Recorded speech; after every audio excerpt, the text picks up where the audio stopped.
A circuit that we've not had in RPL Tier 2 is returning for the first time in 7 seasons tonight. It's Australia for RPL Tier 2 in Season 15. This circuit has changed a lot since the last time we raced here. The last time we raced here in RPL, we were racing it on F122, the first game with cross-platform, the first game with EA involved in it. Also, it was the second game where we changed the second tier of RPL from F1.5 to Tier 2.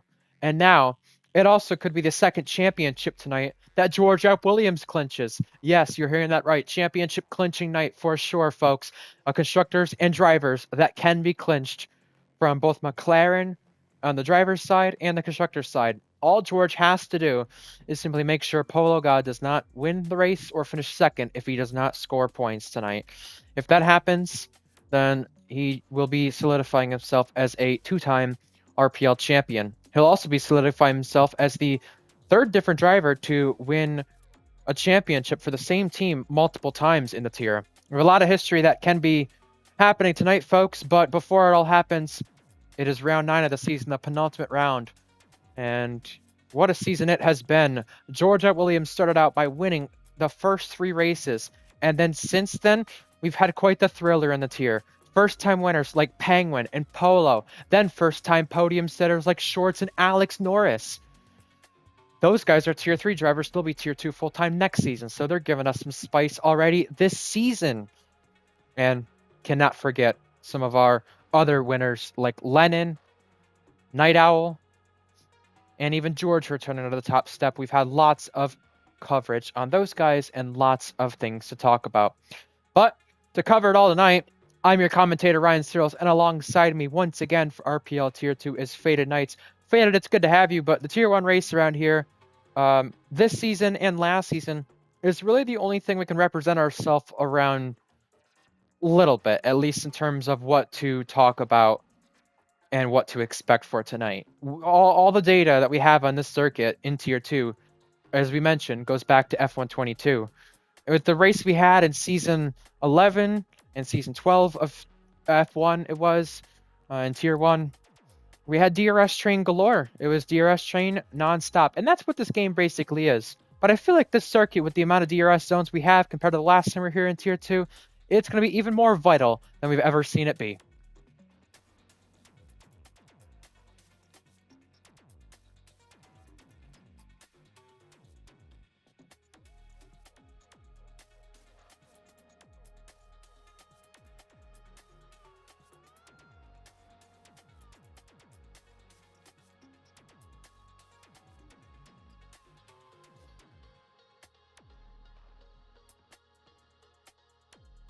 So speaking of the close battle, let's tell you the championship standings right now. We'll be talking about this quite a bit tonight since Owen can not get the championship graphic up until after this weekend. So we have George F. Williams leading the championship. He has 145 points to Paulo's 99. 46-point gap right there. After tonight, we have 34 points available. And if somehow George has a stinker, he can still win the championship based on a tiebreaker type of situation. Mentoki is third, still trying to claim second from Polo, but she has moved up into third in the championship. It's actually the first season that she's had multiple podiums in, so congrats to her getting the podium last week in Las Vegas. Lennon P4, Night Owl P5, 6th and 7th is Danny and Penguin, both still having a chance inside the top 3 of getting it, but need a lot to happen. Constructor's sake, McLaren, they are 71 points clear of Mercedes. Mercedes are ahead of Ferrari and can clinch second tonight. Aston Martin fourth, Red Bull fifth. Then you got Haas, who's finally moved up into sixth. A very close race from 6th to 10th, with Haas having 24 points, Alpine on 8. They scored points again last week in Vegas. A lot to talk about from Vegas, but before we get to that, Johnny, I must talk about the fact that this Constructors' Championship, we'll be having George be a back-to-back champion, first time that's happened since Season 8 and 9 of Tier 2 with back-to-back champions. But we'd also be having McLaren get the Constructors' Championship for the first time in Tier 2. They got their first Tier 1 Constructors just last season, in Season 11, but now they could be doing just that in Tier 2.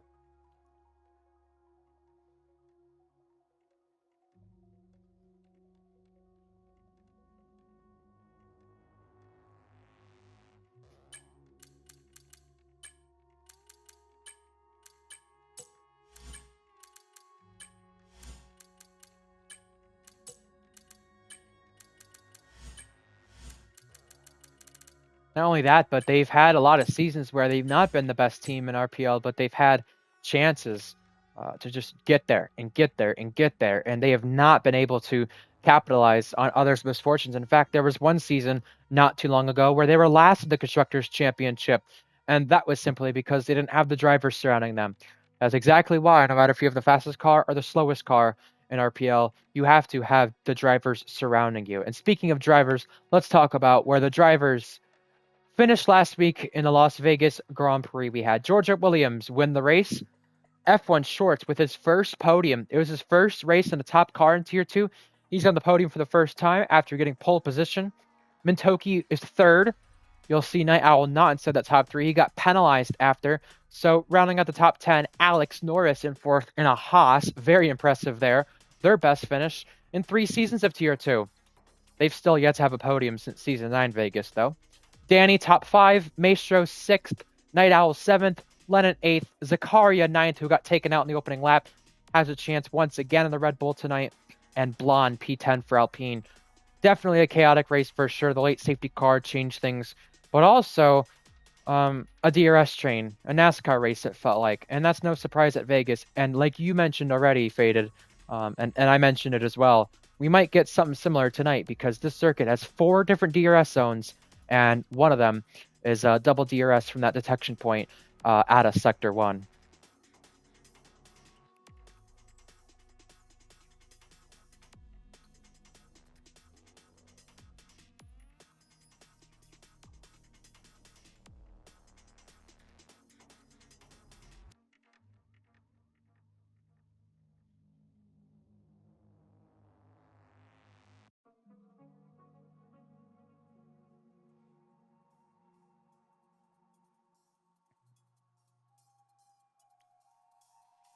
So, folks, we also have some lineups that have changed from last season. Faded, make sure you include your audio, by the way. Apparently you have not, Oh, according to for fuck's Zakaria. sake. Anyways, we have some things that have changed in terms of next season's lineups. Here's the stuff that has changed. JNT full-time VCarb. Goggy, he has got his 2-season ban lifted 1 season early. He'll be full-time Aston Martin. Zakaria next season, full-time VCarb. Some other things we have that we could mention from this season is Titan Man dropping to reserve. Mark going Alpine now. That is a new driver there. I believe that's maybe Tesswell, if I'm correct. I will have to double check that. We have Tadpole now an Academy assistant for Ferrari, Minico, co-TP. Luke changing from co-TP and assistant of Red Bull. And I want to give a big congrats to our Tier 3 winner yesterday, Alex Norris, making it a championship fight there possible. So our top 6 cars for next season, actually going to go over top 7 because I think Alpine has a very interesting lineup for next season, Johnny. We have McLaren with Polo and Fusion. Fusion moving up from Tier 3 to Tier 2. Lennon and Night Owl at Ferrari. Both drivers from Mercedes Academy switching over. Speaking of Mercedes Academy, that's not the only switch we have in terms of teams. Ferrari drivers are switching to Red Bull. They have Penguin and Danny. Mercedes have George and Mintoki for next season. Aston Martin now have Maestro and Gagi. VCarb have the returning drivers of J&T and Zakaria. Zakaria has never won. J&T, the Tier 2 champion of Season 12. Alpine have Shorts and Wooda. Shorts moving up from Tier 2 or Tier 3 to Tier 2 as well. 2 other drivers are moving up from Tier 3, Hyper and Alex Norris. I want to ask you ahead of going ahead of tonight's race, what do you expect from next season's lineups from right there from what we see? What stands out to you? What catches your eye from the drivers we just named right there? Because that seems like a strong field. Only 2 Williams open. Well, what surprises me is that F1 Shorts didn't stay with the Ferrari Driver Academy. He left Maranello to join French-back team in Alpine. If I had to mention something that surprises me, McLaren decided to jump very quick by when George changed to Mercedes. They put Fusion in the top car instead of putting him in Alpine, which I'm very surprised about. Fusion obviously is en route to win the Tier 3 championship. He might win it, he might not. A lot of beef between the Ferrari Academy and himself during yesterday's race, of course. But I'm very surprised about that. They're allowing Polo to be the number one driver after the season he's had. You definitely think that's not the worst decision in the world. Polo has had moments where he could have done better this season, but having Fusion in the top car already, it is a big shock. Hey, I mean, we saw what Shorts could do last week in Vegas. Clearly might not be a bad choice, don't you think? I mean, no, Fusion is definitely one of those drivers who deserves to be moving up to Tier 2. But he isn't necessarily fast enough to get out of Tier 3. Like, he's not overperforming in Tier 3, I would say. But I guess the Tier 2 move does make a lot of sense since he would potentially be the driver's champion in Tier 3.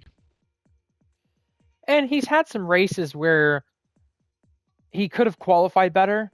He's had 2 poles this season. It's definitely been hit or miss for him in qualifying, but it's not where you score points. It's the races, and the races is where he's been the best at.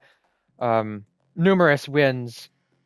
He had the biggest championship lead you could probably have with a few races remaining, but it's now been cut down after Alex won Vegas. Fusion fell back there in Vegas, only finishing, what, 4th, I think it was. And then in the sprint, he got beaten by Alex, got beaten again by Alex in the race. So, of course, a championship race that seemed very impossible is now very possible for Fusion. But being in that top car, it's not the first time he'll be in a top car for Tier 2 next season. He was in a top car alongside Polo 2 seasons ago in Spa, and them two collided. So hopefully the team game can be played very well right there. So before we head into Australia, I want to talk about our championship race that was supposed to be upon us. It was supposed to be the 2 McLarens of George and Polo. George has been on it this season, going to win 2 titles in a row after not having a single Tier 2 title heading into this season. And you could argue he was the best driver without a Tier 2 title up until last season started and ended. But what do you think Polo God could have done different to keep himself in this championship race at this point? Because realistically, one could argue that it's going to put Leon in the Red Bull. One could argue that for Polo's case, maybe playing the team game a little too much in races like China and Portugal held him back. Races like Las Vegas last week and Singapore with mistakes cost him big time. What do you think he's got to look back at this season and say, this is what I need to change different for next season, and can reflect on saying that's where I lost the title? Because he's going to be number 1 driver next season. Well, what I definitely think is that Polo was a little too over-aggressive when trying to clinch wins out or podiums in his favor. I feel like he was a little over-aggressive in trying to overtake instead of staying passive and staying where you're at in maybe 3rd or 2nd. So if Polo can just, play a little bit more defense instead of offense, I think he's going to ring in more podiums and more points that could benefit him next season. Isha has joined, and I believe that is exactly the guy who was supposed to be alongside Zakaria. That's why you see Leon, who's joined in, has prevented that from happening. Remember the same situation happening back in Qatar. Gagi was trying to get in late, and Leon took his car there as well. So it's not the first time that situation has happened. Leon has left the session, but it's not going to change what's happened there because, Isha cannot get the Red Bull that he was supposed to be on loan to. Speaking of loans, let's talk about who is in different places for this race tonight. Chalke is in Alpine. I believe he's the one with the qualifying ban. That is correct. Mally 41 in the Williams, racing another race in Australia here. He raced in Tier 1 here just 2 seasons ago. We have RPL Zakaria in the Red Bull. We have Tim Bed, Tier 3 driver in the Aston. We have Beatnik in the Sauber. Owen, a 4-time Tier 2 champion in the Williams tonight. Just remember, Owen won his Tier 2 championship when a driver got his first career win in the Red Bull. Maybe stuff before Shadow? I don't know. That was the last time he was in the Williams for Tier 2, in fact. Leon, it shows him in the Red Bull, but he's not supposed to be, I believe. Alex Norris in the Haas, Woda in the Alpine, and Tespel making his second start in RPL. It's in the Alpine. He DNF'd last week. Lots of stuff to look forward to tonight, that's for sure. Anything in mind? No, it's definitely a star-studded lineup that we are witnessing, but Leon Meyer stealing a seat from a lone driver is absurd, and Isha is pretty mad at him.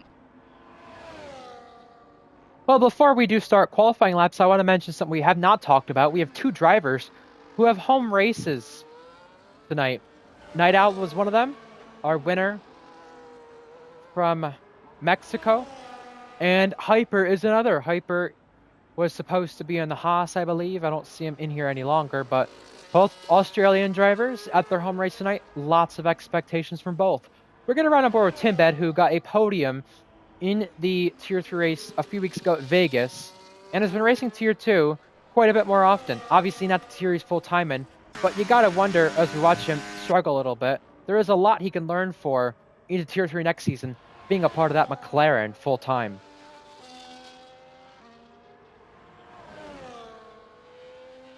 And obviously, if he does get a good result tonight, McLaren will be very happy to see that, knowing they hired the right driver. These teammates with Night Owls, so not too high of expectations, but we've brought on board the chicane he is approaching now. You could see such a tough section. You just got to send it there. And really, if you don't, you're going to lose a lot of time. And if you remember the Tier 1 race here, overtake after overtake after overtake, that's what this race will be, a part of the DRS train. But you got to be careful with those overtakes, because if you cost yourself way too much time, you're going to lose time to the drivers in front if you're just constantly swapping right into a corner. If you do it before a corner, you'll be just fine. And right now, Timbed might just be fine with this benchmark. 17.3, we'll see who beats it. Alex Norris approaching next. Alex Norris does beat it by 6.5 tenths. Wow. The next driver is the Ferrari of Penguin, I believe, and Penguin tops that, 15.6. So maybe the benchmark, obviously not being what he would have wanted it to be. RPL Zakaria has never won an RPL race, but he will slot in second fastest of the four who've completed laps. I feel like Zakaria, this is a redemption race for him after last week. Lagging on the opening lap last week, taken out because of it. Had maybe a chance to beat F1 Shorts, his teammate, who went on to finish second. Yeah, Zakaria has definitely had races where he definitely could have clinched his first RPL win. And right now in qualifying, he looks pretty set on trying to challenge Penguin and Alex as it stands right now. But just wait until those McLarens come into the mix. Wait until potentially Leon could come into the mix in that Red Bull. You just never know what these guys can set. We're still early on into Q1. Not even Q1, I should clarify. Just one qualifying session for the Tier 2 drivers. Why not? Yeah, I know. It shows Q1. I hate how that kind of confuses us all sometimes. Speaking of confusing us all, we don't have the purple sectors confusing us all at the track map, as George Williams has a mishap there into the final set of corners. Low on fuel, low on ERS, but he's going to use it all coming across the line now. The championship leader, champion-elect, is third fastest. I feel like qualifying... Oh! We have a collision! Owen and Malley, teammates! Damage on Owen's car for Malley, an invalidated lap time. Yeah, that is not what you want to see. Teammates colliding, and it costs Owen badly. These two collided in Season 2 of RPL in the year 2020. 5 years later, they still haven't figured it out. Two good mates, but definitely not going to be happy with that one. I was just about to say as well, while that was happening, I feel like one driver who's not master qualifying this season is George. His qualifyings have not been on it. He's only had one pole, and that's not surprising because he's a lot better in the races. Someone who is really good in qualifying is the driver slotting in third fastest. That's Mintoki. Not bad effort there, as Beatnik also goes 8th fastest. No, definitely 3 drivers into the 15s. We could definitely see more. I did a league race here around, or 2 days ago, and nobody actually clocked into the 15s. Fastest lap time was a 16.1. Yeah, there you go. Night Owl getting a little boost from the Williams driver in front of him. That is Mally 41, who invalidated his lap time once again and pulling out of the way for home driver Night Owl. We had Florian in Tier 1 win his home race in Imola. We've had drivers win in Silverstone their home race, most recently in Tier 1. Jack Miles. Jake Bandy did it in Tier 3. And you got to wonder, Night Owl almost has a big moment right there. Can he do it now in Tier 2 for Australia and make them proud down under? Speaking of down under, one more corner to go down, and under to the line he'll go. Cross it. He will go fourth fastest behind Academy teammate Mintoki. So I really have to wonder now with Night Owl moving to Ferrari next season. Does that mean championship challenge on? Or will he have trouble in that car like others have? Speaking of trouble, Polo has invalidated once more. Similar to Vegas once again for the Irishman. No, I don't think Night Owl's going to have trouble adapting to the Ferrari. He's definitely got a lot more work ahead of him to accomplish what could be a potential Tier 2 championship challenge for him. But all he's got to do is just keep the performances that he's been having. He's been having good performances, but he's got to keep the penalties down. He's got to keep the race clean in order to salvage good results. If he can do that, he's going to be a championship contender. There you go. We have Polo on a lap and Night Owl on the lap, but obviously Polo has to go again, and he won't go again. He's just going to stay out on the circuit, maybe get some race practice in, invalidating these times. Just a bit unusual from Polo these last few races. Vegas was a stinker. Singapore, he crashed into the pit wall, but somehow still finished on the podium.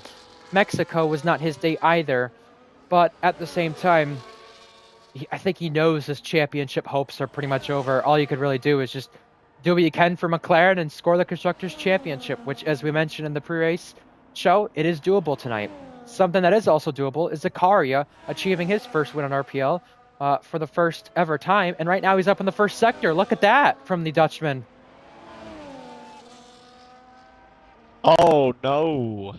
Invalidation. And it's invalidation, going a bit wide.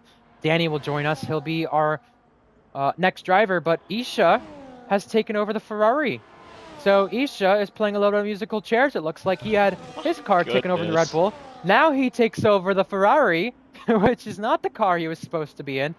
So interesting stuff developing here in the Tier 2 qualifying session. And speaking of the session, we've not talked a lot about it. Alex Norris is up in the time, entering Sector 3, a 10th up. This is somebody to watch next season because he's also getting a lot of track time in the car he's in for next season as well. Remember, compared to Fusion and Shorts getting the promotion just like Alex Norris is, Alex is going to be in the worst car of the three. And this is exactly what he's prepared himself for, getting finishes like last week, a 4th place, but also getting qualifying efforts like him and Kieran did last week. What's it going to be? Look at that. Only less than 100th behind championship leader George. Not bad at all. Yeah, he's definitely an outperformer in worse cars in any tier. Tier 2, he's absolutely just dominating the Haas. And he outperformed the V-Car to get his first win in Brazil. I mean, this guy knows how to outperform cars. George Williams navigating the final sequence of corners. This is exactly where I had the big moment earlier. I think he saved himself that time just barely, but he's got worse ERS on hand. You have to manage your ERS around the circuit, or else you're going to be put in a very nasty position. George Williams deploying overtake once more, coming across the line. What is it going to be from George? He's up 2 tenths, up 1 place this time from that. There was another driver crossing the line. That was Owen, a previous teammate of George's, going in 10 fast, and also another champion. In fact, the only other champion eligible to race Tier 2 that has achieved multiple drivers championship for a single constructors. Would have come into the line now to set his lap 17.5. Mally invalidated again. So Mally and Polo, 2 drivers having severe trouble with the track limits. It's not a surprise to see that, especially considering in the Tier 1 race here, Ding and Cryptic, both teammates at Aston, they had penalties at the end of lap 3. Both of them did. Oh. And he crashed on track. And we're migrating host. Is this a restart happening, or is this something different? We are restarting the lobby and qualifying as well. Wow. That is what's going on here.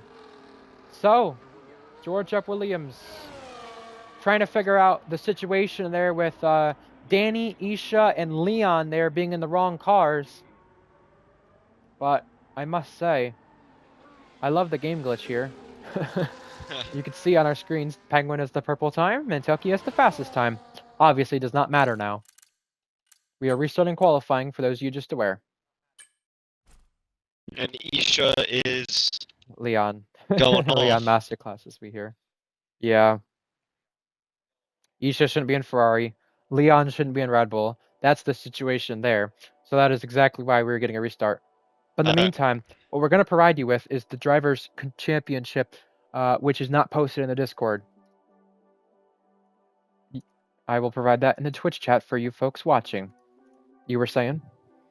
What I was saying is this is a perfect time to hashtag free Zora. Yeah, I was not going to give attention to that, but that is to each his own.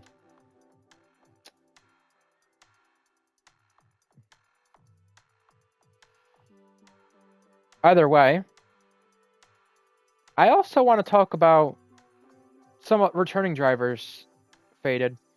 J&T, past Tier 2 champion, returning for VCARB. Zakaria, he's returned this season, but he's full-time VCARB next season. And also, Lugagi, unbanned early. He will get the Aston for next season. What do you think about these returning drivers with what we're seeing for Tier 2 in Season 16? Well, J&T returning back from, a well-needed break to restore his mental health back to normality. It's good to see him back and good to see him in good health. Gagi, great to see him back. I do like Gagi, despite his ego being high sometimes. It's okay. We all get there, but it's glad to see him back, and hopefully performing pretty good again. Yeah. Does he deserve the Aston, or should he have gone to Williams? I'm not too sure, but we do know that these contract negotiations between him and Owen have been in talk now for quite a while, actually. If you go back to the Japan race from Season 14, where he probably should have won, shoulda, coulda, woulda, right, folks? He got an offer there from Owen, and he'll be racing outside the Red Bull and Ferrari Academy, which is a big surprise to him. So there you go. That's definitely something different for sure. Something else to go over is the Tier 3 race yesterday. We had the top three consisting of Alex, Devin, and Fusion. Now, of Alex, Shorts, and Fusion, though, are there any early predictions you have, my friend, of who will be the best rookie? I say rookie, but Fusion's not a rookie. He's just moving up. Of the drivers moving up. And I'll include Hyper in that conversation because he's also supposed to move up from Tier 3 to Tier 2 next season. Of the four, of the three, who do you think will do the best? I'm going to say Alex Norris. I mean, just look at what he did in those few minutes of qualifying that we had already today. I mean, outperforming a Haas is not an easy task to do, but Alex just makes it seem like it's second nature to him.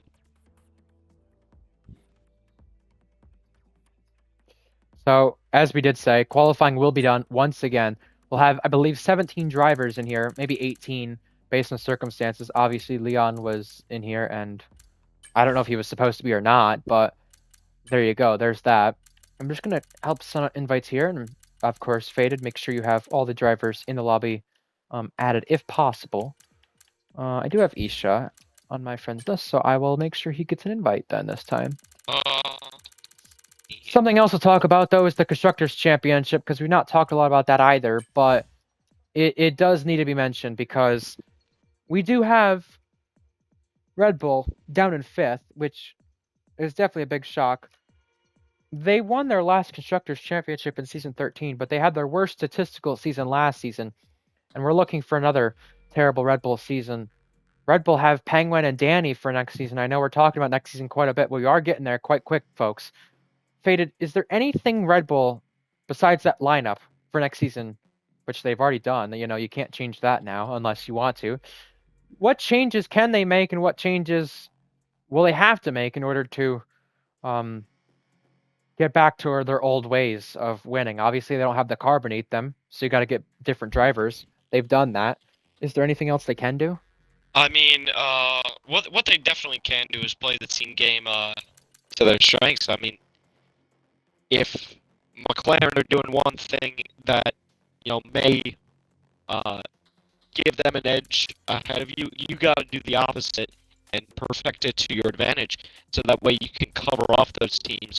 Playing maybe an undercut that you didn't see coming, maybe an overcut that you didn't want to happen. You got to play the opposite of that, and just make sure you are ahead of them. Obviously, the drivers and constructors folks as well that we are showing you, only 2 teams, 2 drivers as well, are still in contention for the championship. No one else can win it, but there is places behind that drivers and teams will be fighting for. So it's not like just because you're eliminated from the drivers championship, that's the only thing you can fight for. You still have second, third, fourth, and obviously we mentioned a big battle for 6th as well between Haas, VCarb, Sauber, Alpine, some teams that have got really major results. And if you look at it similar to in real life F1 with the 2024 season, all Alpine needed was that one big result to get them a few higher places in the championship that they maybe didn't deserve. But either way, you get good results like that, you clearly deserve it, and you see what happened there. But we are now going into qualifying once again here with the event restarted. Today's going to take a lot longer than it originally would have, but who says it wasn't worth the wait?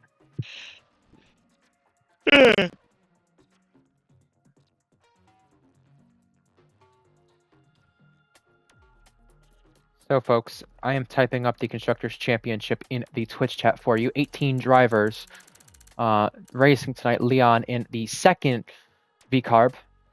Believe he has got permission for that, but he will have a qualifying ban, if I'm correct, because of the situation at hand.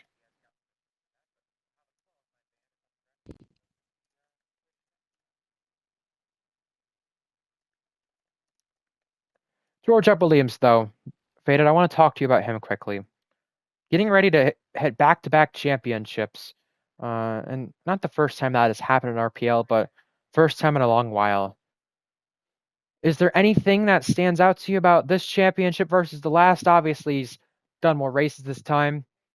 Had the full season on hand rather than only half the season.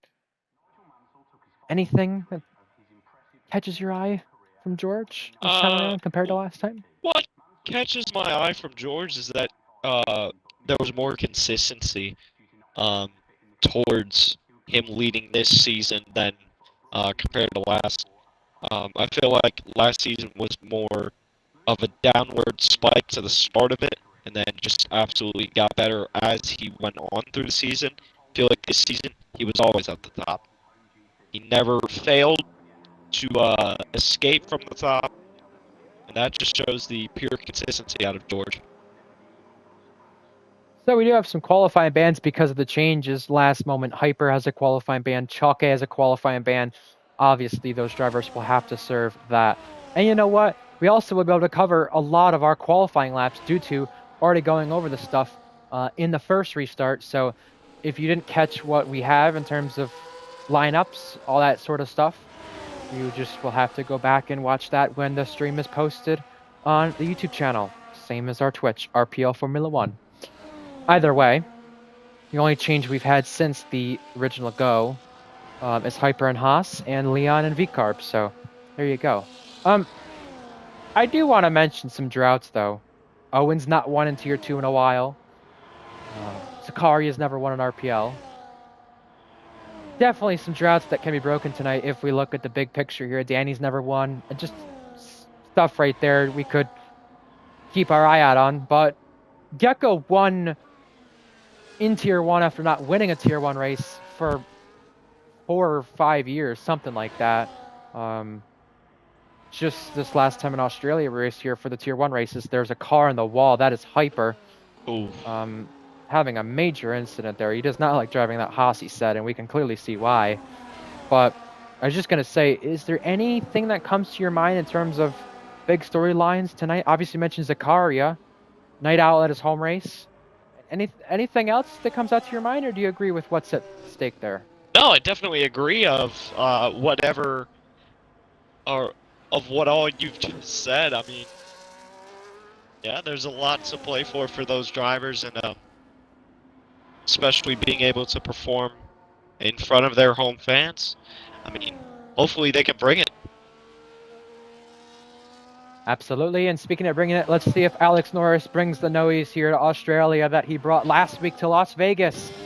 Now, this would have been the strip section for him where you just have this long time until you get to the corner. This is Sector 2 to Sector 3, practically a straight, that section, as you can see on our track map on the bottom of our screen, purple through there. Only one who's crossed so far up until the cars behind are starting to cross. We'll see if there's anybody trying to pull any slipstream games in qualifying like we saw last week in Tier 3 and Tier 2 at the same circuit.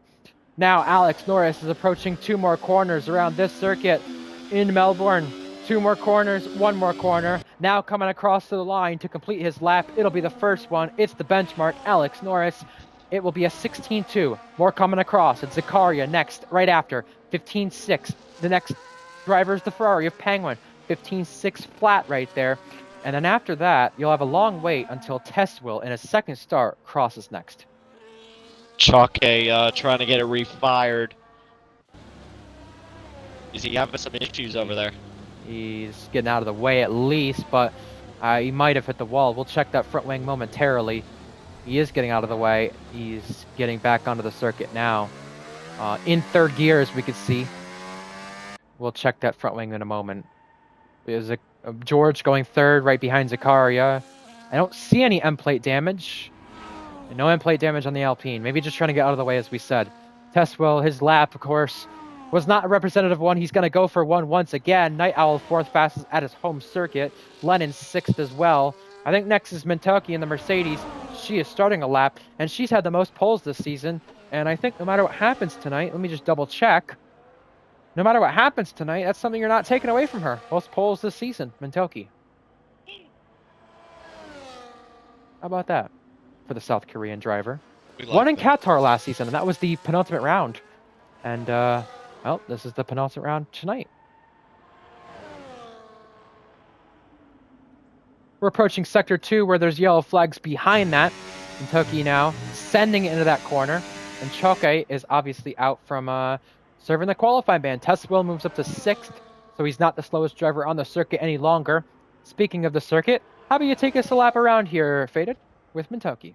Alrighty, so following Mintoki now into Sector 2, gets through the tricky section of corners there, and now she's got to brake really hard going into this corner. Makes it seem pretty sound through there. Going to take the curb very nicely. Takes that one also very nicely. Make sure you don't invalidate. Save the energy for this straight. She's going to apply DRS and the boost to the line. This should be a pretty sound lap for Mintoki to the top. There you go. There you go. It's provisional pole. What is invalidated? Malley's crossing next. Malley, an academy teammate to Mintoki in the Williams, prior Tier 1 champion, prior F2 champion. He will cross and be slowest. He's starting one right now. Behind that, Polo God, he's starting one as well. Both laps will be critical for where they place themselves on our timing charts. But it must be said right there, Mintoki setting the first lap, provisional pole, less than 2/10 separating that top 3, and that top 7 has 7 different teams. Insanity. It's still early, though. Still early. A lot can happen. And speaking of a lot can happen, Polo God last time, when we had the session not restarted, he invalidated laps. Right now, clean and green so far.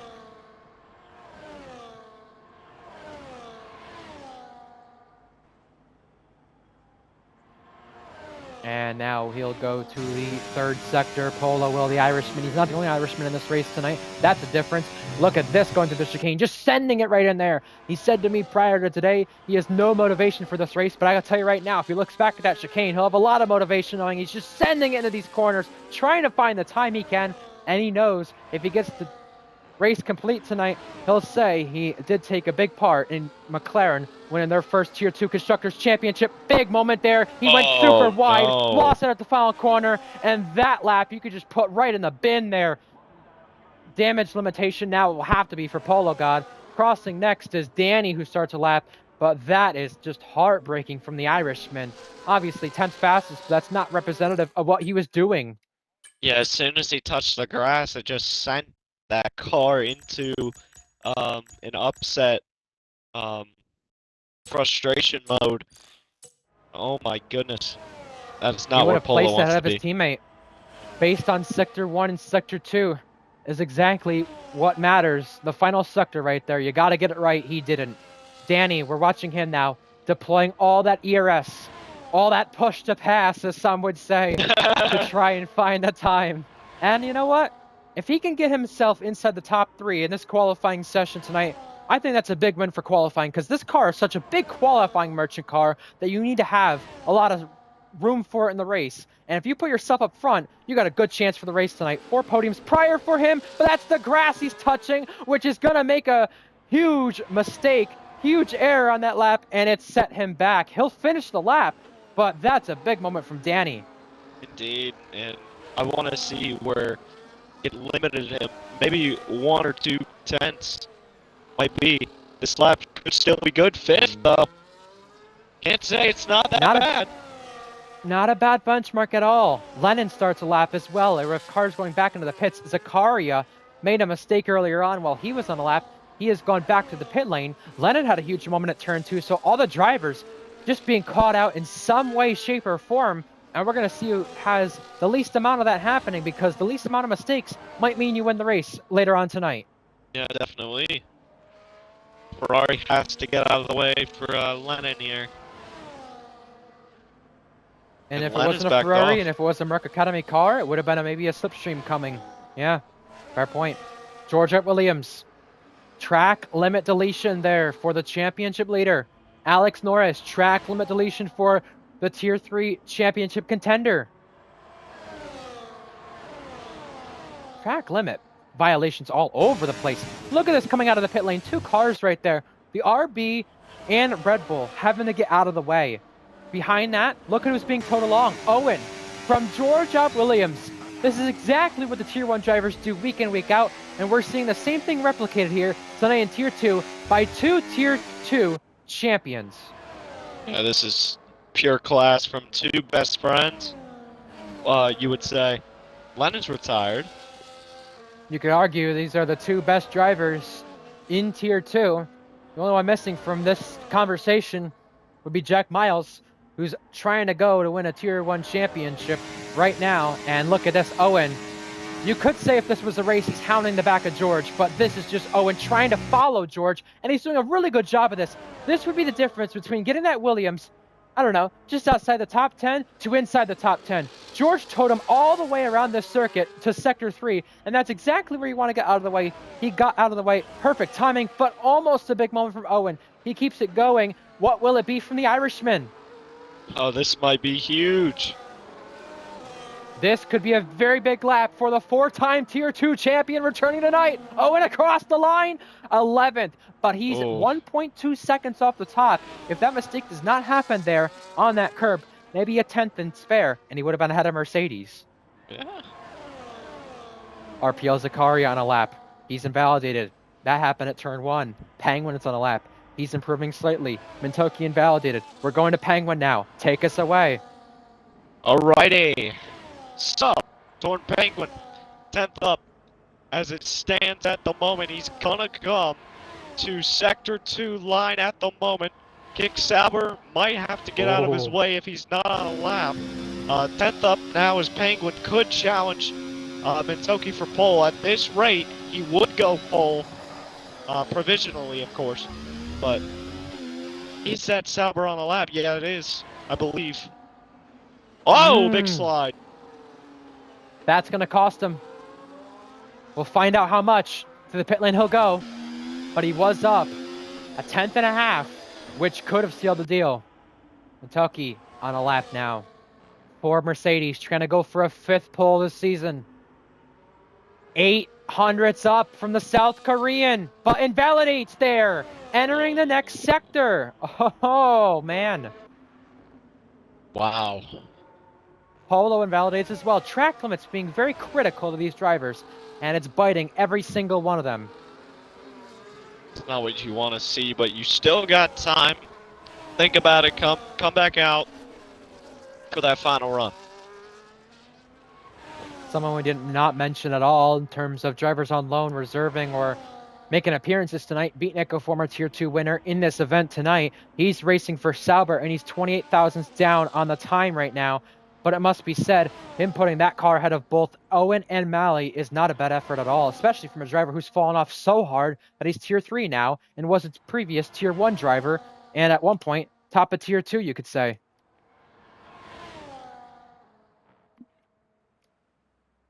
We are seeing improvements, though, from the Nevada native.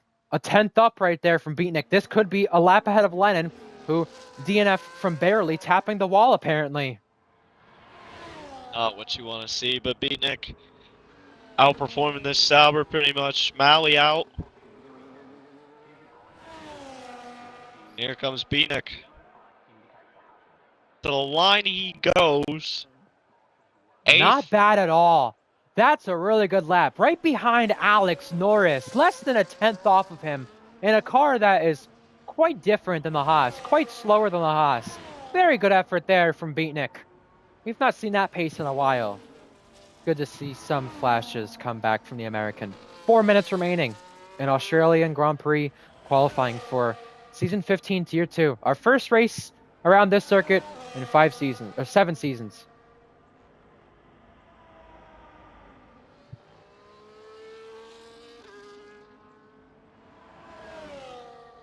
And the last time we were here in Australia, it was a season opener where a Ferrari was the winner. Mercedes were second, and Alpine of Owen was on the podium. So we'll see if Owen can do some magic from Williams once again tonight. This time we have drivers starting laps here momentarily. Obviously, we'll see if anyone does utilize the tow and find that as a key to success for qualifying. Some will need it, some will not. Tess will start his maybe final flying lap. We'll find out if he has enough fuel in the tank, but he invalidates, so he'll need enough fuel in the tank in order to do another one.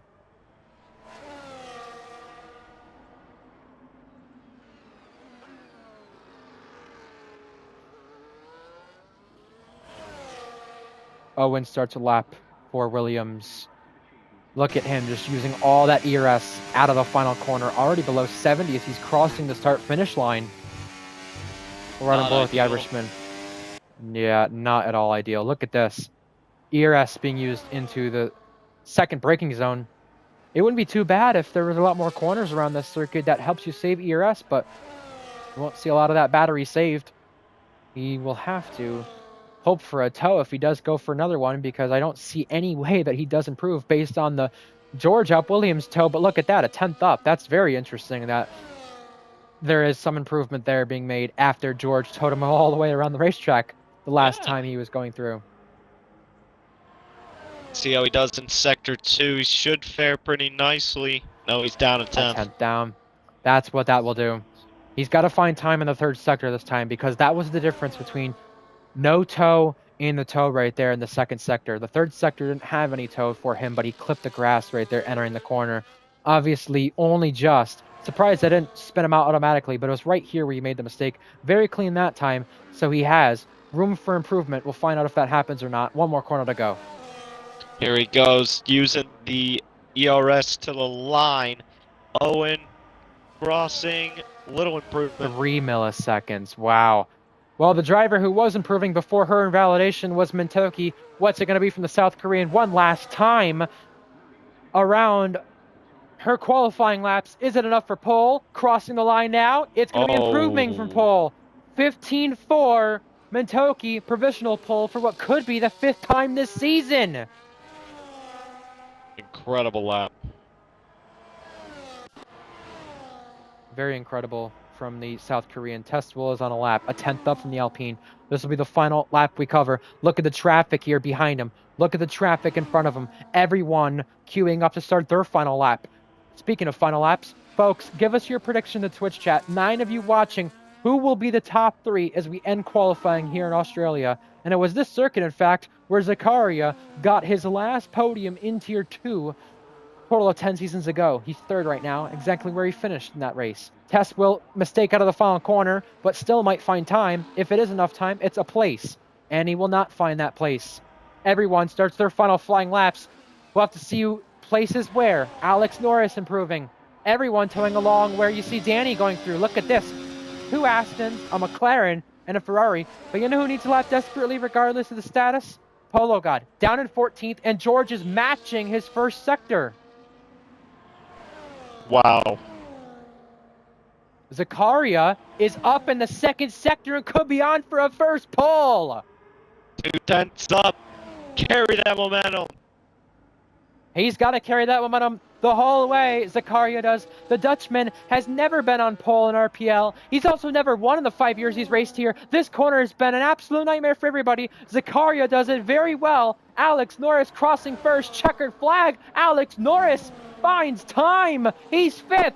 Zakaria, the Dutchman, has never been on pole prior. What's it going to be? It's only the front row. Just missing out. Penguin snatches pole back. He's got it. George F. Williams has nothing to say about it. It's up to Danny and the others to say something, but Danny hasn't validated. Night Owl in its home race. Could he get pole for the first time as well? One more corner for him. He's being towed along by a McLaren Polo. Crash! Crash! Polo, 5th. Night Owl, 7th. But it's Torn Penguin on pole for a 2nd time this season, snatching it away from Mintoki. Incredible. Alex Norris is 6th for Haas. Polo right behind George, getting a lap in at the last moment, and Beatnik finds time to keep Sauber in the top 10. What an amazing effort from the full-time Tier 3 driver.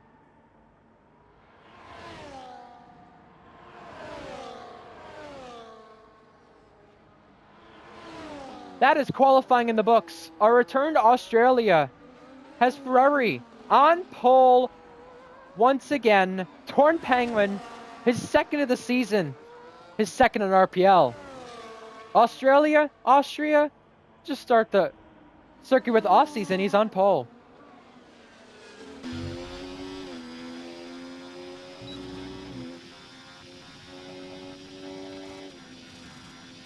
What a good effort from Alex Norris, Beatnik, and Zakaria.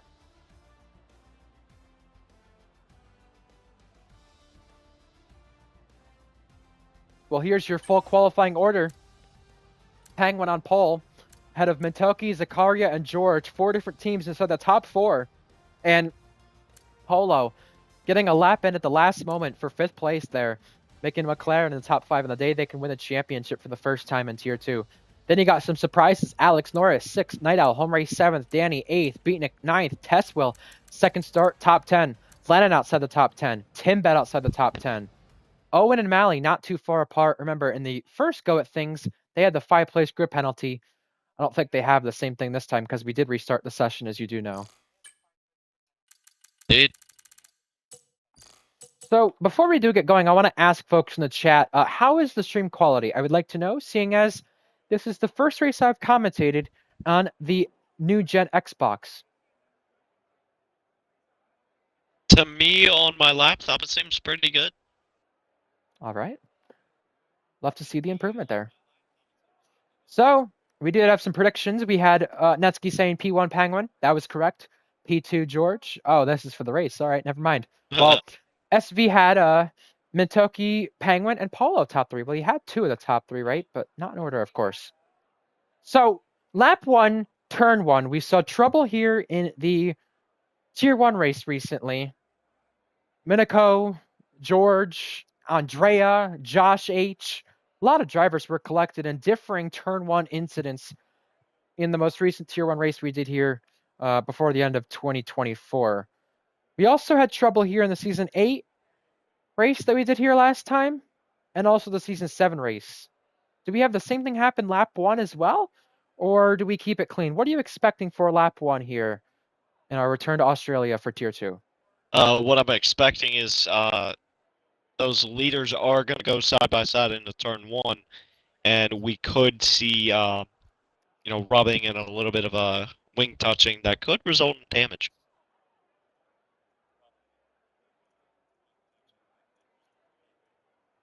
We have 20 seconds until lights out.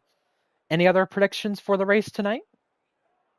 I definitely think Penguin could emerge out as victorious here, but he's got to keep those Ferraris and Matoki in mind if he wants to win the thing.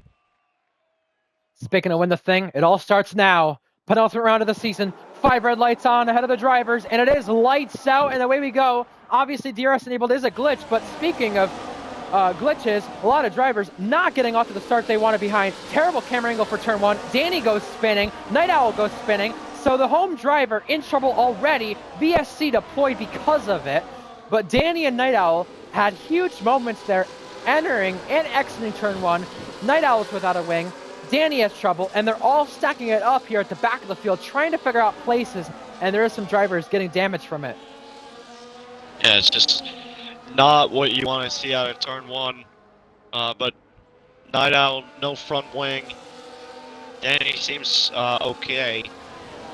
Only a VSC shocker did not see it go to a full safety car from that broken wing. 4 places for Chalke, 3 for Mally, 3 for Hyper. Remember, it's only a VSC that's halting this race, but you gotta stay in the DRS here. That's gonna be the big thing during tonight's race. You stay in the DRS, you have a chance. I feel like qualifying on this game has been a very big thing for the drivers. You have to qualify well to have that chance, even if you get hounded from strategy. But being in the DRS train gives you the chance, and speaking of the chance, Alex Norris had the chance to gain a place, and he did just that. Ahead of 1 McLaren, could get ahead of 2. VSC, gone. Racing, back on. Danny gets a place over Leon. And right now, Zakaria just behind Matoki. He has a chance now out of the opening lap, unlike last week. Start of lap and 2. That's Penguin a glitch ahead by between half a Matoki second. and Pengway, by the way. Yeah. If you see my screen with a minute and a half separating the gap, that's obviously a malfunction. We'll talk about that later. Test Will on the inside of Beatnik. That's for 7th place. Places gained from both drivers. The Alpine trying to shoot on the outside, then trying to do the switcheroo. It did not pay off for Test Will. Only a second start, getting his elbows out already. Hyper on the back of Tim Bed. We have action all over, and I don't think that's going to be all of it tonight so far. No.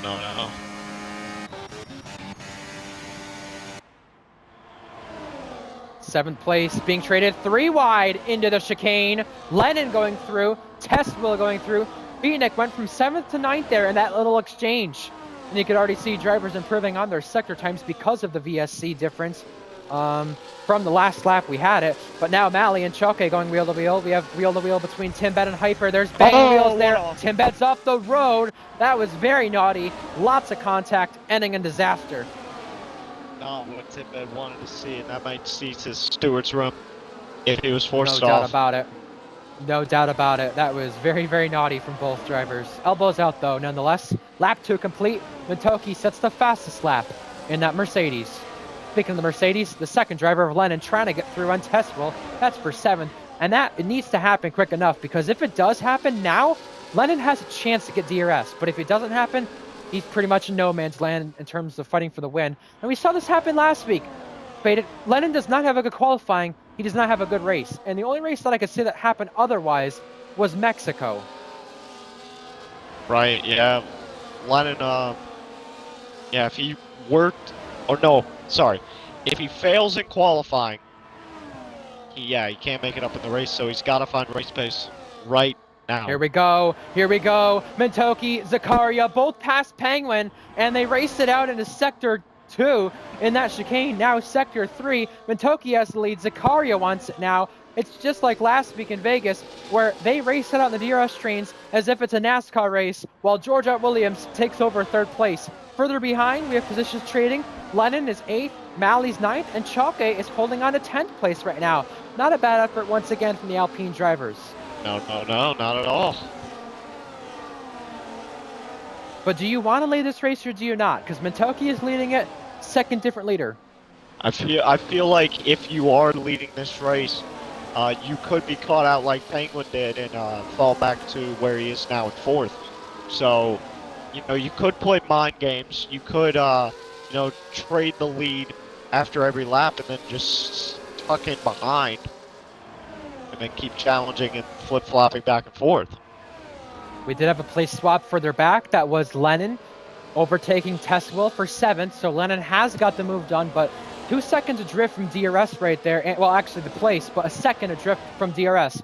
We'll see if that plays critical later on. Zakaria going for it, and he'll lead the race this time. Third different leader of the Grand Prix. Zakaria out in front. The Dutchman is the third different one to do it.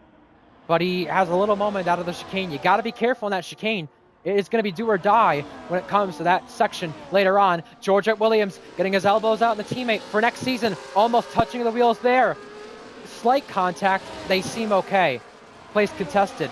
Tesswell, upper edge on Lennon for 7th once again. Oh, contact! Oh. Alex Norris has been tagged! Alex Norris is spun!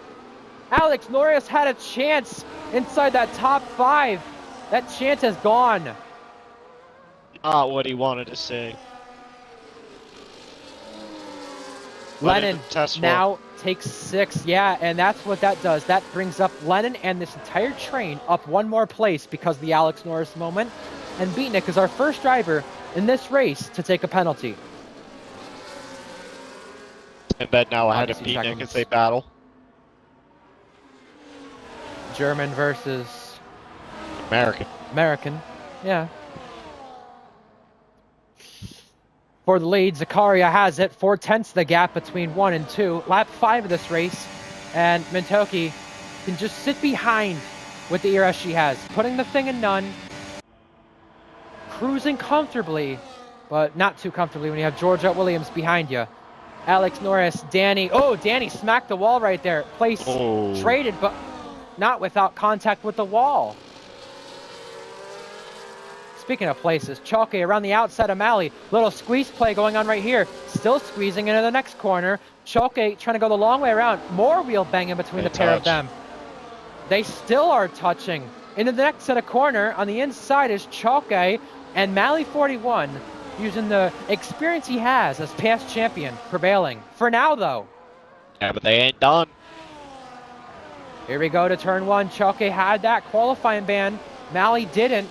Malley keeps the place, but only just. Here we go into turn 3. Mentoki defending second place and keeps it.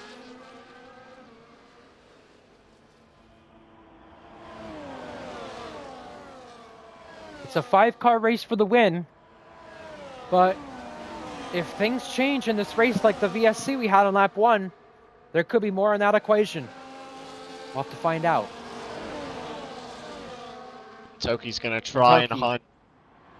Yeah, using that ERS. Here we go. Change in the lead. Mentoki has it back. Alex ahead of Chalke. That's for 9th. Alex having to do a recovery drive now based on what happened just a few laps ago. Zakaria going super defensive on George Williams, the championship leader. Remember, if Mercedes outscore McLaren by enough points tonight, Constructors still on, but right now, it's not enough. They're going to need quite a bit of help, Mercedes will. The gap is 71 points. They need to beat him by 13 points there.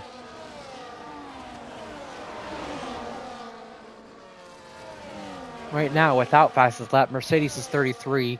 McLaren has 25. Obviously, not enough for them. And you saw moving around in the braking zone for Penguin. I think he's just trying to find the racing line because, as you can see, if we run on board the drivers, quite sunny out there, hard to see it, and also you're following another car at the same time. If you run with line in this league and you're following a car in the DRS train, you have to duck out at least once during a race to find that racing line and not. Oh, well, Zakaria's lost 2 places. He's had a mishap Could lose 3. somewhere on the circuit. Yeah, but Polo backs off right there. Nothing happening there. Hyper with a penalty. That's her second one to be in the penalty club. Not the club you want to be in. Georgia Williams, wiggle wobble there. Overtake on use. Here we go for the lead. Georgia Williams, our 4th different one now of the Grand Prix. Our championship leader is leading the Grand Prix, and that's a crash. Hyper out. Safety car deployed. And as I said, if we get a safety car, we have more in the fight. Now we'll have more in the fight. Hyper out. That is in the wall, exiting the chicane. He said he didn't like the Haas, and, well, at least he doesn't have to deal with it any longer. Look at this. Pit stops from the leaders. It's going to change the complexion of this race. McLaren are on the hards and compromised big time. What a play call. Lennon, Malley, they stay out. McLaren cannot do anything about it, of course, because they're on the hards. If you pit now, you have to go for a 2-stop. So the other drivers who started on mediums, utilizing everything they can. Advantage to Zakaria, who lost out places from that moments ago. Well, guess what? Technically, that P3 now again. Oh, collision out of the pit lane. Alex Norris tried exiting while Leon Miner was already on the circuit entering the corner. That's an unusual place. Leon, the only one to stay out from the medium compounds.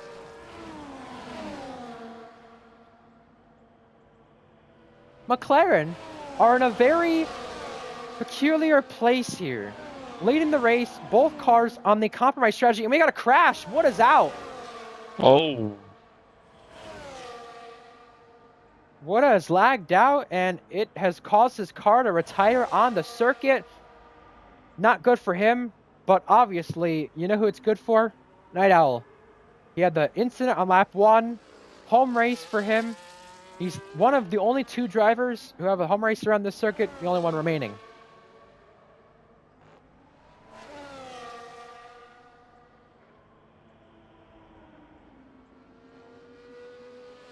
Not sure what happened, of course, but Hyper wheel off out of the chicane. That's the end of his day. Woda lags out. It's the end of his race as well. So both Ferrari Academy drivers out of this race. And we're going to see who takes advantage of early pit stops. Only 6 drivers have yet to pit. And, of course, the hard runners compromised to no surprise.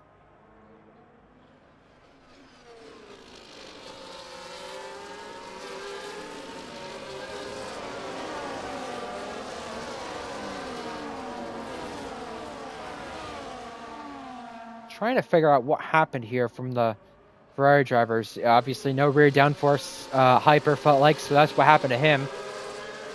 I believe the incident with Alex Norris happened with Penguin. He's apologizing to Alex Norris, it seems. But you could definitely tell Polo in the driver's chat not happy about the situation at hand. And why would you be? You're on the hards. You wanted to go long, but now you can't. Right. You kind of have to go long anyway, but you can't really do so successfully compared to the drivers in the mediums who started there and, well, pitted for new tires. Owen went in, Chalke went in. Obviously, those guys started on the hards, but they at least have their pit stop out of the way now. McLaren don't. Same with Lennon, Nally, Timbed. Safety car in this lap.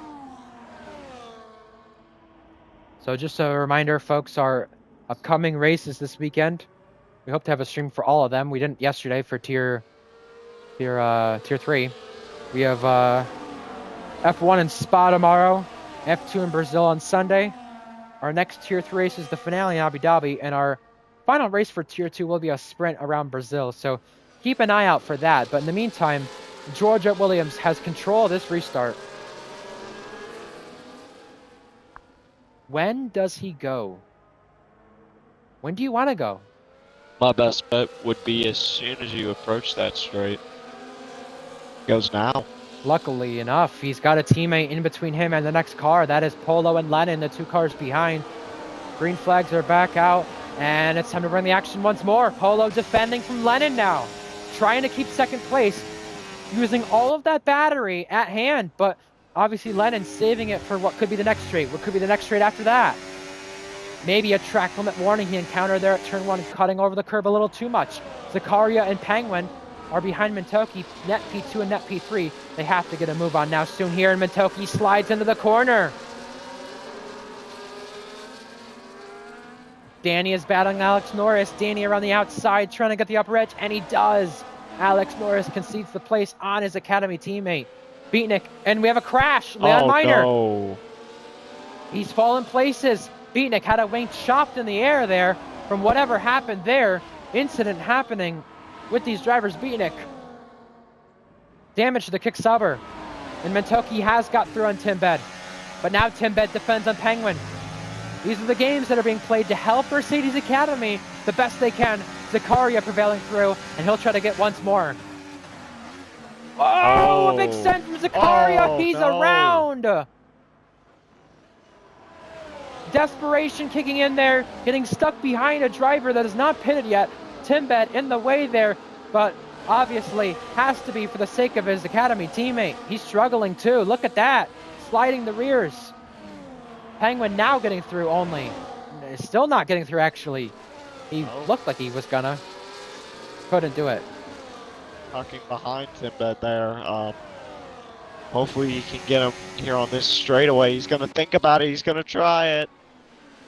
You can see in front of that Mintoki just saying, Mally, let me through. But right now, Timbed did not want to let Penguin through, and it costed both of them. And it's actually costing this train now more. Look at that side-by-side behind. Alex, Norris, and Owen make it out alive. Zakaria, though, he did it a few corners ago. He's banging wheels with Owen, and he sets Owen almost off the road. You can see Chalke back there got damage from the incident earlier on, but Mintoki now finally gets Mally. Mintoki just saying one at a time here, and she is making that happen. Whoa! We're making lots of contact to the chicane with little numerous drivers. That was Timbed and Alex Norris, the main two in that equation. Lennon is on the back of Pola, but we keep our eyes on Testwill, trying to go up the inside of Danny, now that he switched it back there, and Danny keeps the place, but damage done to Danny and Penguin there. Both a second behind Mintoki, and Zakaria is trying to go the long way around. A lunge of the outside pays off for the Dutchman. He's being aggressive today. I like it, but sometimes it's not paying off for him as it did. Speaking of aggression, Polo has to back off there for second place. Lets Mintoki by as well in the process. She's looking to win her second race. Down the inside, Polo tries to get a little move on there, saying to Mercedes, we know what's at stake, the constructors. Obviously, we know what's going on there. McLaren could win it today, but right now their situation is not helpful. Zakaria gets another place. Night Owl, side by side there, whoa!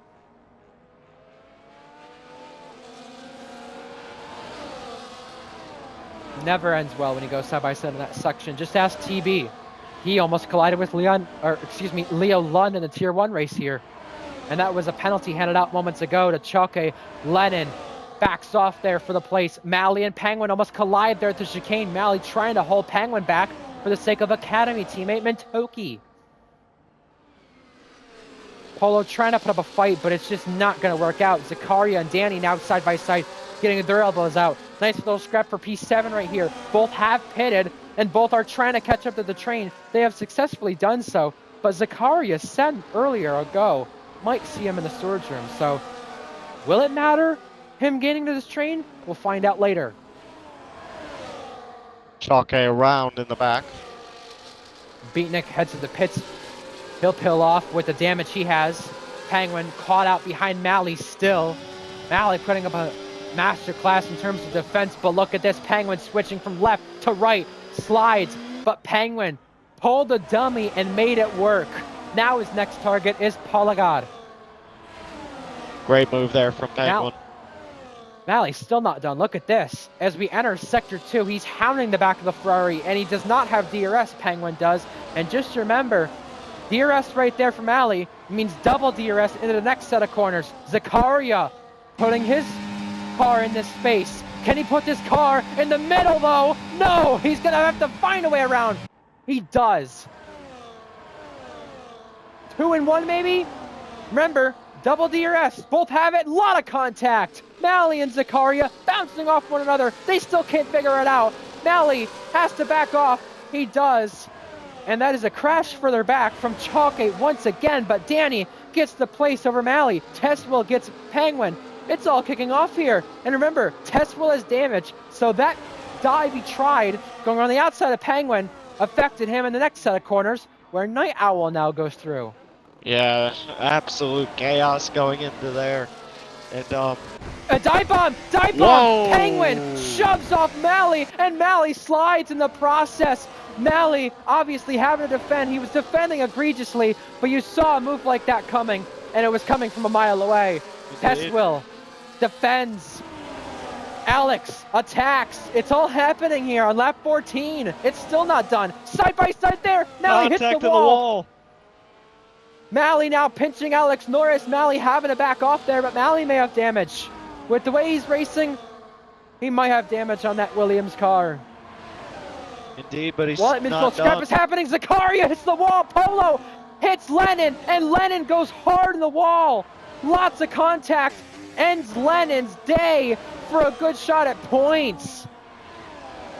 Wow. Even if he had to pit, Polo's been collected as well. Major incident. My. Polo trying to defend from Lennon and Zakaria, who were racing it out with him.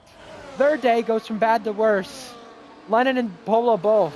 Zakaria to third now, net P2. What happened there? I'm not sure. I got to it the last moment, but obviously Zakaria having to take evasive action, hit the wall first. Lennon then went around, and I think Polo got collected in the mess that happened, into the chicane at least, in terms of trying to continue on.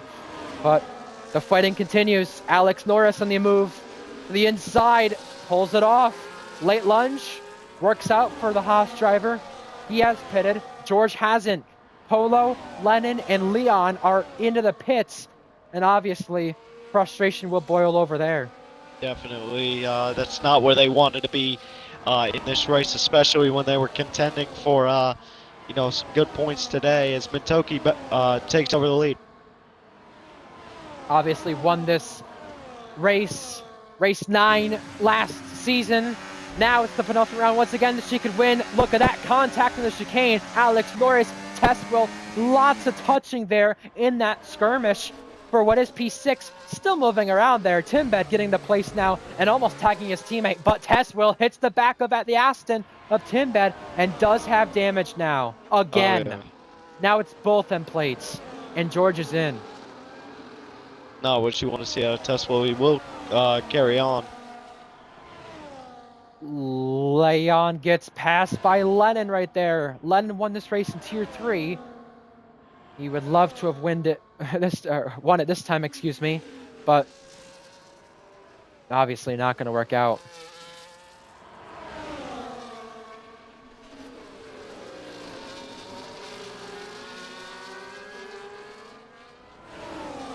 Oh, Chalke in the wall.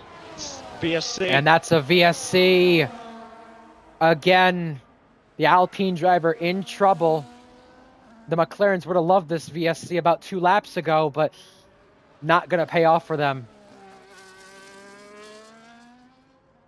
This VSC does help Mintoki conserve a bit of battery here. She's got a 4.3 second gap. And, this season, I was just going to say, she started from pole 4 times, started on the front row today, has not won from pole, or the front row, in fact. But in Qatar last season, the penultimate round, she won. We have the penultimate round in Australia this season. She has a chance to win once again. Chalke out. That's DNF in the pit lane. Game over for the Alpine.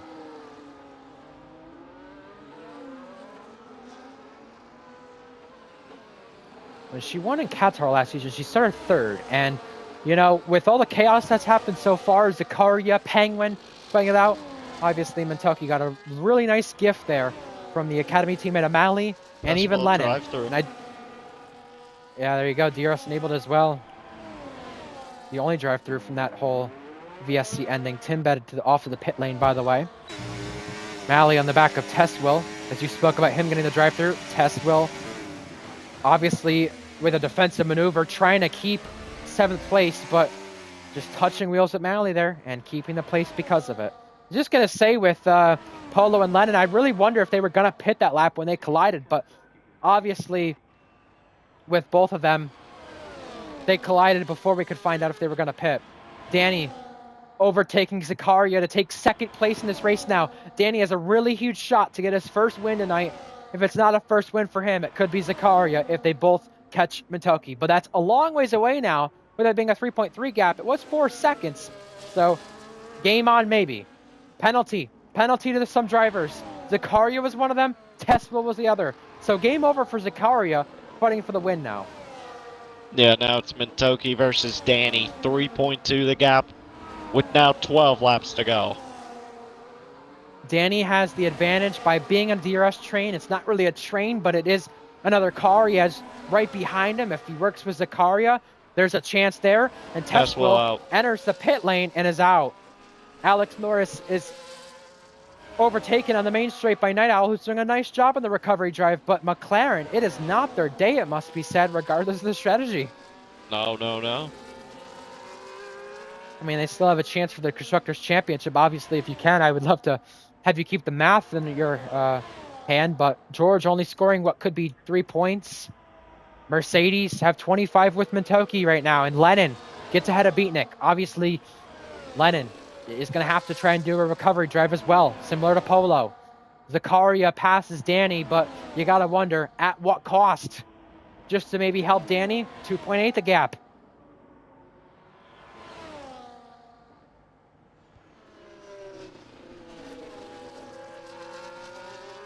Well, I did figure out what happened here between Zakaria and Polo based on what Polo said in the driver's chat. Polo said, Zach, what was that? Why did you think it was smart to attempt to go 3 wide there? Whether it was smart to attempt it or not, it's clearly ended Lennon and Polo's chance at a good result. And Zakaria is going fast right now, fastest lap. George takes on Owen. Obviously, that's a place contested there. Owen on the mediums, 8 laps longer than George. Malley is in, so George will get another place there and maybe change the complexion of the Constructors' race. Don't know how big of a change it will be. We'll just have to find out in the stewards' room. That's how we found out last season George was champion. And obviously, right now, with the situation at hand, George is doing enough to win the championship tonight. But it will come a few places behind our usual contenders. As you could clearly tell, George behind our leader by 20 seconds. Indeed, and Zakaria trying to bring that gap down, and he is right now, 2.4 the gap to Mentoki. Of course, he has that penalty. Yeah, but Danny messed up there in that chicane. If he messes up like that once more, he's not going to have a chance at all to keep the DRS with Zakaria. Zakaria can definitely tow Danny along and, you know, hope for them two to fight and then clear the two if there's a collision. We saw this happen in Qatar when Mentoki did that last season in the penultimate round, but it's not going to matter for Zakaria at this point unless he gets that penalty removed, which could happen, but probably won't happen.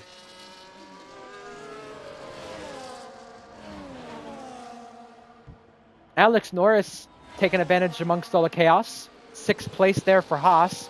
Could still be a 5th place finish for all you know. Maybe a 4th as well. Polo God, obviously, day over there in terms of contending for points, but he's not going to be done in terms of his fights. He's fighting it out with Beatnik, and he does keep the place, although he does dip a wheel into the gravel. Yeah, just a little bit wide there for Polo, but okay. No harm, no foul, as they say. Here we go for 2nd place once more. Are we going to see a trade in places? Danny does pull through, and he does take back 2nd place. Danny has never won an RPL, but he's had 4 podiums. You got to wonder, can tonight be the night? He's got his personal best 2nd sector. He has a chance with the pace, but he's got to work with Zakaria, and Zakaria has to work with him. They've brought that gap down a 1.5 seconds. Yeah, indeed, and you know, they're not on the same team, but if you want to, you know, potentially win this race and catch down Mentoki, you have to work together. I mean, there's no if or buts about it. You have to do it.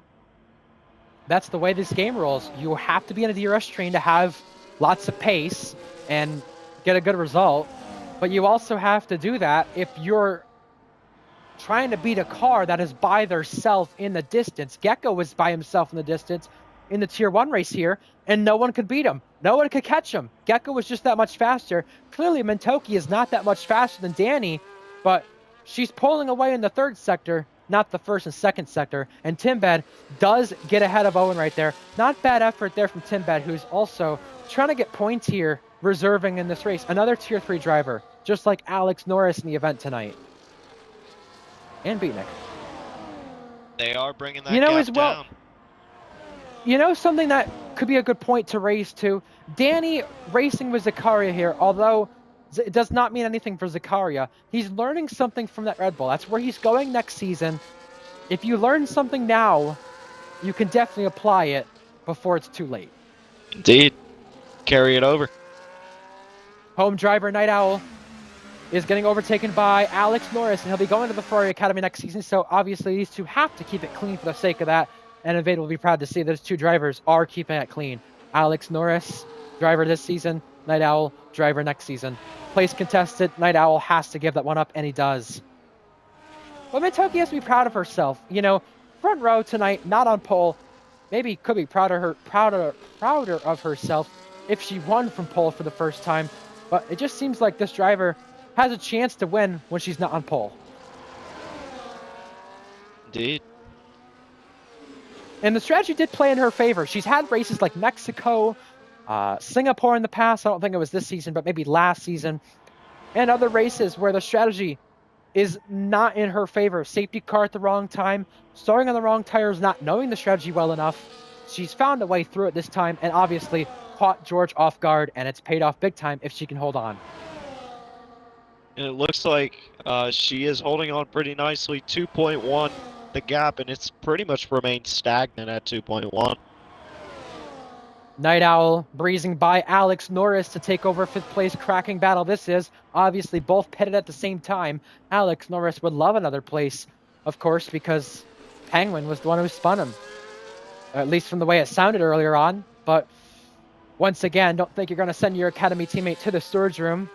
Be a lot of controversy in that one if that were to happen, but either way, he will definitely get another place if he could just stay with Night Owl. 2.1 he's trailing by Danny in terms of the gap between 1 and 2. Yeah, and Zakaria was at a DRS moments ago, but he's back in it. It's been stagnant, this gap. Zakaria was a second back on Danny, now is 3/10. Do they begin to start working together again in hopes? Danny was catching, and that gap has not went under 1.9 since, obviously, before the safety car restart really got going. When the safety car restart really got going, that's where Mentoki got that gap, and Zakaria might be able to get that gap down under 2 seconds. He has. Danny lets him by, and you kind of have to with the situation at stake here. Better ERS for Danny. It's his way to save ERS. Zakaria's basically got nothing, and Mentoki, sitting on none right now, she practically can. She needs to save ERS because that Mercedes in a straight line is just piss poor. And as you can see, saving it in case she gets caught. 1.6 that gap between Zakaria and Mentoki. But the gap between Danny and Mentoki, 2.2.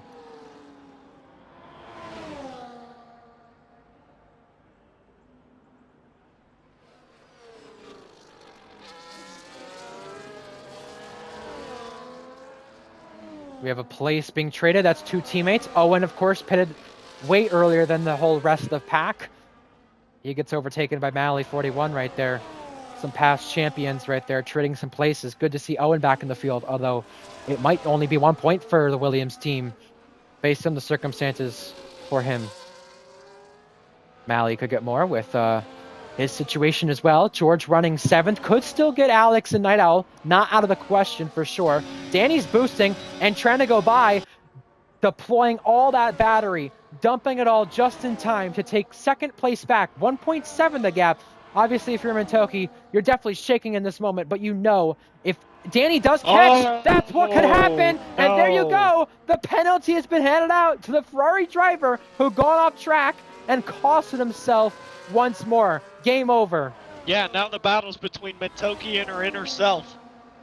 Yeah, but also the battle is now completely for second with Zakaria and Danny.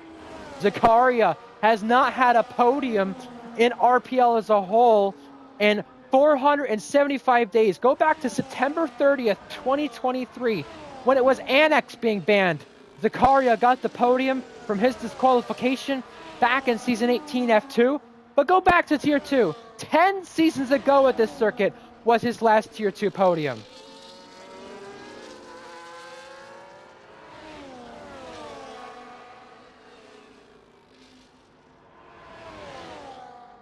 Alex Norris trailing Night Owl by only 0.2 right there. Oh, big slide from Alex. Oh. You know, we don't usually see many races where the gap is quite split out like it is tonight in Tier 2, or really any RPL race, because of the DRS trains in this game and the way it works, but it's nice to see it for once. Owen with a penalty now. I don't think that's his first, but nonetheless, Zakaria through on Danny, and Zakaria's monumental pace right now. Almost DRS enabled for him at this rate. Yeah, but I don't think it's really just going to be enough. Cryptic has joined the spectator.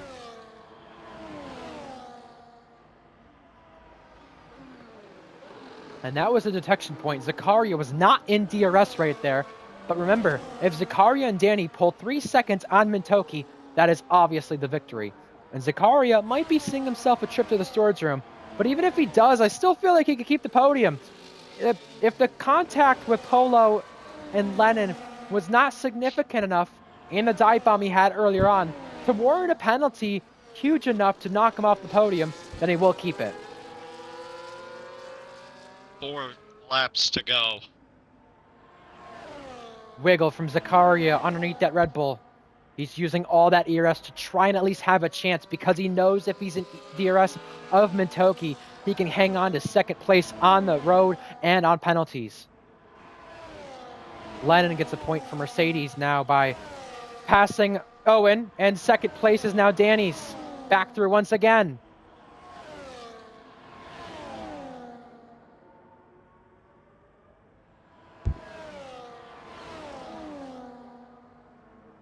Who has fastest lap here? Okay, it's Zakaria. So Mercedes would be scoring. Oh, big moment! Danny lost it. Danny has to give that place back to get the DRS still. He knows what's at stake. He does do that, but they both cost themselves a chance of winning the race on track because of that. Indeed, and he's still wiggling. Jeez. With 3 laps to go, the gap 1.8 now. Of course, with the penalty, but they were within 9/10 of Mintoki. Now, it's starting to seem reality for Mintoki right now. Irishman battle for 11th place. Which one's going to get the upper edge here? Which one's going to be the better one tonight? Oh, and pinching Polo. Contact! More contact!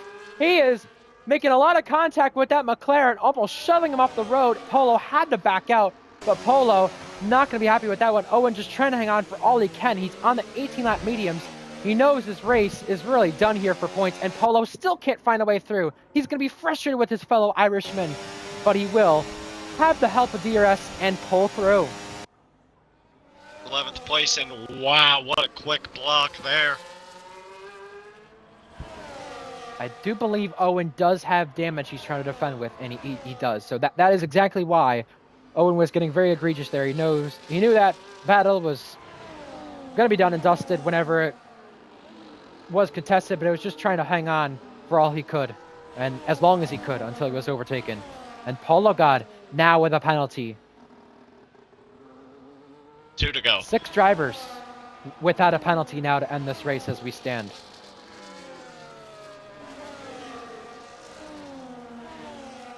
If George somehow does get Night Owl and Alex Norris there for 5th place, which he probably can still do, depending on what happens here in the closing laps, it will not be enough for McLaren to clinch the Constructors' Championship tonight. Obviously, Mintoki's win does overpower that.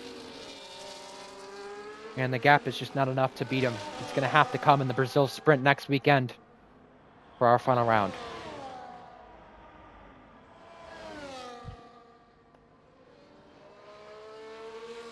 You know who's going to be loving this, though? Oh. Lugagi. Oh, yeah. Teammate of Mintoki's in the past, returning, seeing the Merck Academy car potentially be on top once more. And in fact, it has to be said, our winners this season, George, Night Owl, Lennon, Polo, Penguin. We've had 5 different winners the last 5 races. We're about to see a 6th as we start the final lap this time. The South Korean driver in the penultimate round once again could be taking the victory. She's just got 1 more lap around this circuit in Melbourne. 16 more turns to navigate. 1.5 the gap, and obviously Zakaria and Danny both have penalties. Just gotta bring it home. No mistakes. You cannot have a mistake in this closing stage of the race.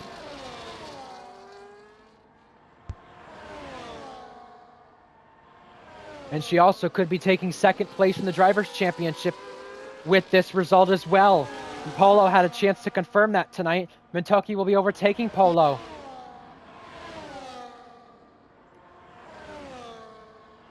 Through Sector 2. Just a sector to go for Mintoki. Alex Norris and Night Owl in the background are fighting it out as well. And it was a strategy game that worked in her favor for once. For once she had it happen right and in her favor to go her way. And it wasn't starting on pole that compromised her. It was the safety car that helped her. And for the 2nd time, she'll cross the line and she'll become a 2-time RPL race winner. Mintoki wins down under in Australia. Zakaria's back on the podium. Danny's on the podium once again. And it's his time once more. His time to shine for the last 2 seasons. George Up Williams crossing now to become back-to-back Tier 2 champion in style. He's the 3rd driver to do it for a single constructor, and he can have his burnout to himself right there. 7th place. Didn't have the day, but his day comes from the Drivers' Championship for back-to-back. Alex Norris, P6. Night Owl, a nice recovery drive at his home race for 5th. Penguin was 4th. And Lennon, with this 10th place result and 1st place result from Mintoki, heading into Brazil, they have a chance for the Constructors' Championship, but it's a very slight one at that. Malley 41 in the points for Williams. Tim Bad for Aston. Not bad at all. No. What a beautiful win for Mintoki. That's what we love to see. It's the penultimate round. She seems to strive in the most, and she has done it once again. Her 2nd win, both have come at the penultimate round. Qatar and now Australia. Owen trying to set fastest lap. A 2nd off of Zakaria's best lap, and he will not do it. George Up Williams is the champion of Season 15 RPL Tier 2. Back-to-back titles for the Welshman. Congrats to George. Well-deserved title once again.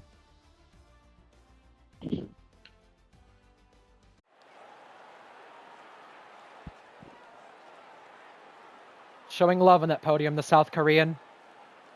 She's not a one-win wonder anymore, and I think that's was going to happen anytime here soon. But finally, she has won her 2nd race, and, well, you can't call her a one-win wonder anymore. Zakaria, first race back on the podium since this race in Tier 2, 10 seasons ago, and also over a year since his last podium in RPL as a whole. Fastest lap as well. Could be seen in the stewards room, but I think he has enough of a deficit to keep 2nd place. I think right so there. as well, yeah. Even if it's 2 10-seconds, he would get 4th, 2 5-seconds. Could get 4th then from that if there's 2 incidents submitted, but I only see 1 getting submitted. Who knows what happens there? That's all what ifs, but Danny also gets his 5th podium. Not a bad effort there. Another one this season for Danny. Penguin 4th, Night Owl 5th. Good result by Ferrari and the constructors. They desperately needed that. Haas 6th there. Williams gets some points from the table. Timbed.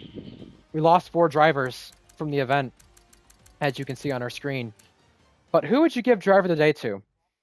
Mintoki. All right. Yeah, I'd agree. The only other 2 that you could say, probably, Malley and Tesswell. Or not Tesswell, Timbed.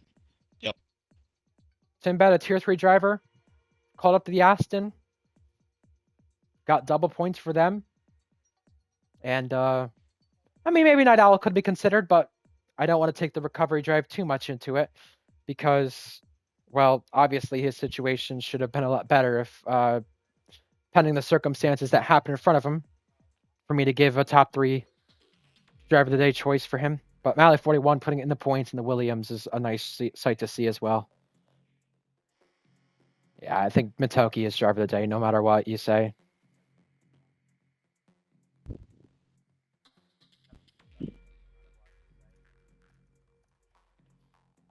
Well, once again, Matoki is the winner. Fair play.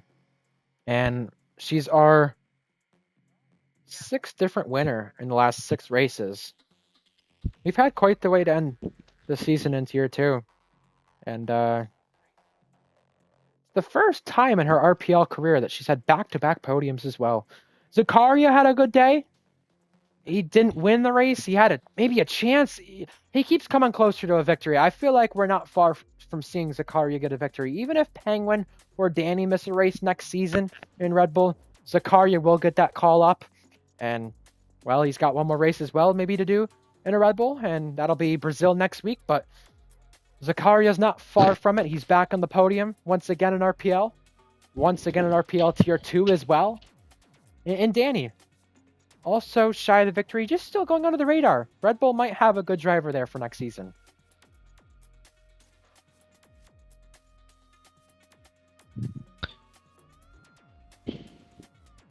And not a bad race in Australia. Some chaos erupted, but it definitely got us to some nice racing at the end and some shocking results from some, for sure. So those of you who still don't think George at Williams is beatable, well, I think today answers that. Any closing thoughts on tonight's race? What I can say is that we definitely had that close racing that we're so used to. Again.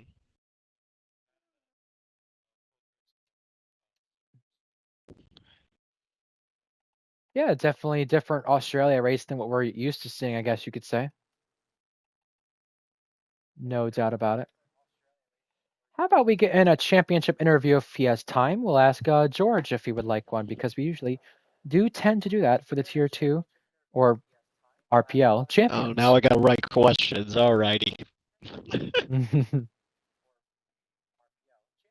No, you know what? I'll go off my dome. Let's ask George if he would like one.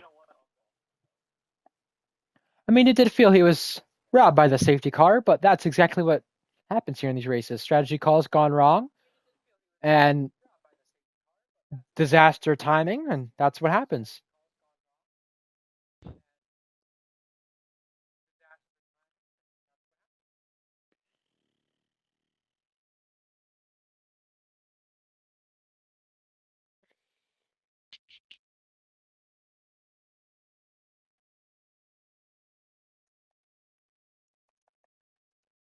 Let me just ask. All right, well, let's look at this incident with Lennon and Zakaria and Polo. Polo moved over, and yeah, I could see Zakaria's point, but Zakaria also did make it 3 wide. We'll see what the stewards say about that. Lennon is in the grass trying to avoid Polo and Zakaria, and, well, I don't know what else you could say about that one. Yeah. Lots of stuff happened there. Let's see the other angle of this. Okay, so Zakaria has a lot of momentum. Contact there. Yep, there you go. Well, you could see that in the driver's chat, but geez Louise. Did he change his Xbox name? I can't find George on here for some reason. It's Groggers. I know, but I can't find it on here. Why is he not on the streamer account friends list? Let me get him. He should be on it. What the? Do I not even have him, man? So I thought. That's what I'm saying. I confused. Give us one moment,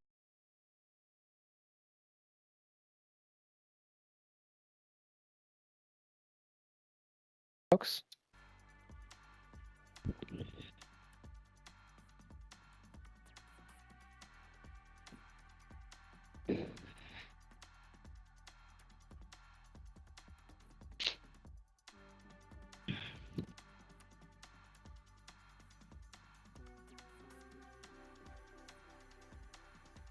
Yeah, so to answer the question in the chat, for those of you just joining us who missed the race, Mentoki did win ahead of Zakaria and Danny. And, you know, I must say, it is quite fitting. Owen, in this race, in the Williams, once again, he won his title back in Imola. And he didn't finish in the top 5 at all, I believe. You have George, same thing for him in today's race. Didn't finish inside the top 5, both times claiming the title. It seems like the two best Tier 2 drivers there. Just have their own ways of winning it must be said. And yeah, Owen finished 6th in that race when he won it, becoming a 4-time champion. And George Williams, who joins us now, finished P7 to win his 2nd Tier 2 title. George, welcome along. Good to have you. Congrats. Hello, thank you.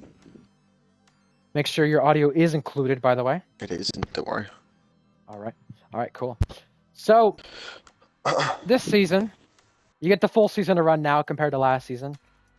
You also have a proper chance of the Constructors with that being said as well. Constructors race goes on to Brazil now for this season, though. But either way, you started off winning 3 in a row. Had a little slump, not too big a one. We had a little slump. Won last week to kind of certify that you could win the title, and now you've won the title for the 2nd time in Tier 2. How does it feel, and how does this rank compare to your first one? Not as nice, I'd say, because I felt the first one was harder. And this one, like you said, I had a bit of a slump, so it's like the past, like, well, ever since the first 3 races, I've not been the fastest driver, or like, really been like that competitive. I know obviously I won in Vegas, but I've not been as competitive as what I've liked to have been. But because I had a good start to the season, I've just had to sort of like hold on. Where the last season I was like just constantly getting better every race, and it was a bit more like competitive in the championship, obviously.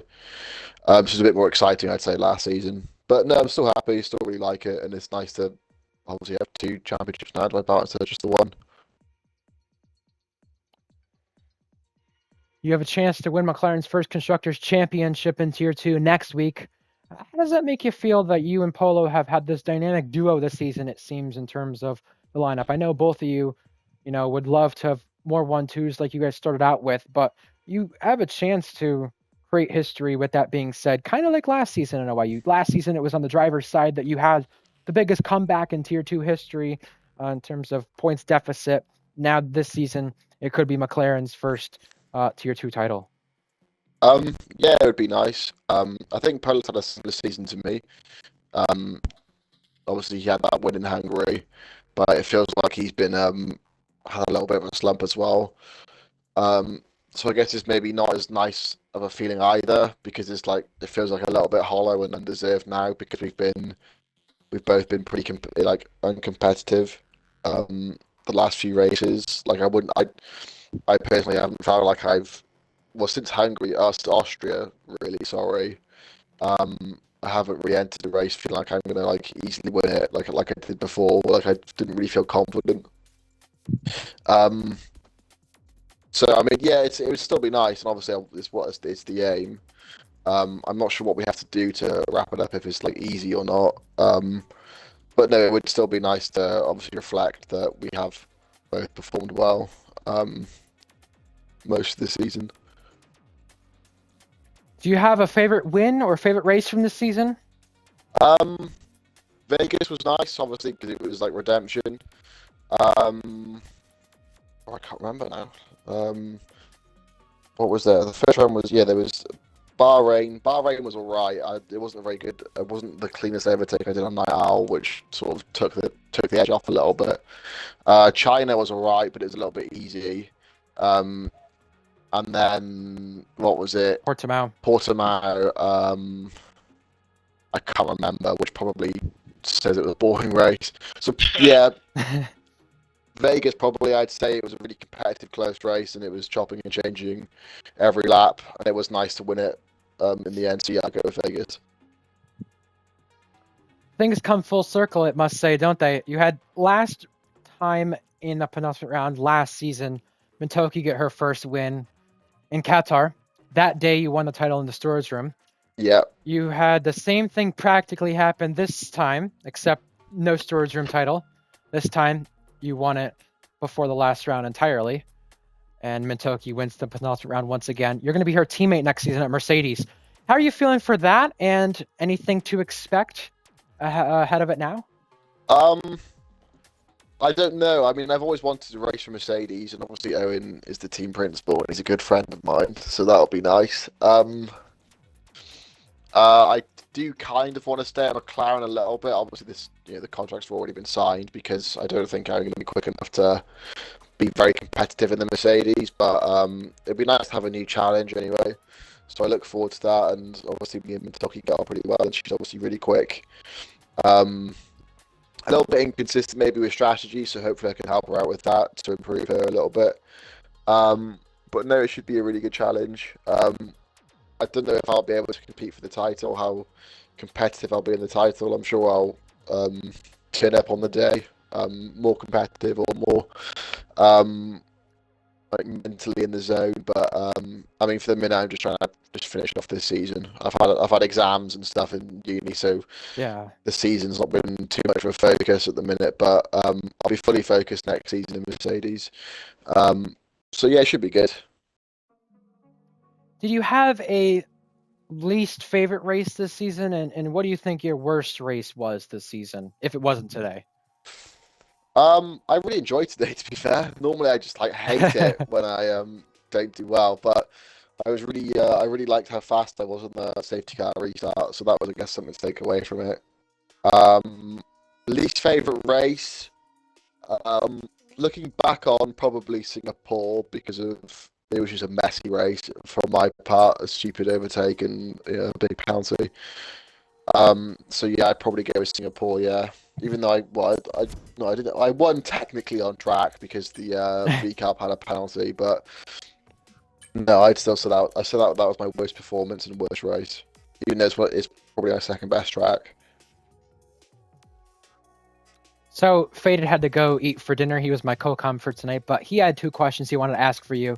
I want to ask the first one, which I'm really interested to know now because you had last season your championship contender, Red Fire. You went up against, beat him when it mattered too, and then you had Polo this season pretty much. What fueled you to win the championship this season? I wanted to I know obviously so I won my first one last season, and that was off the back of my tier 3 one, which is like a cowboy championship. And I mean, to be fair, it doesn't matter what you do or how you win something. There's always going to be people that are gonna have something else to say about it, say that you didn't deserve it or you got lucky or whatever. And 100%. to be fair, so it was definitely that as well. It was definitely I didn't want people to say I didn't win the title, Red Fire lost it. And I also just wanted to have two titles. Ultimately, because there's quite a lot of people who've just got one title in tier 2. I think only Jack and Owen, and now obviously myself, are the only ones to be multiple champions. So I definitely wanted to, do that. I think, to be fair, my actual physical aim for this season was to try and overtake Owen in wins, like most amount of wins. But I'm obviously not going to be able to do that this season. But yeah, I'll take 4 wins away. Yeah, I'll take the championship in the end. Yeah.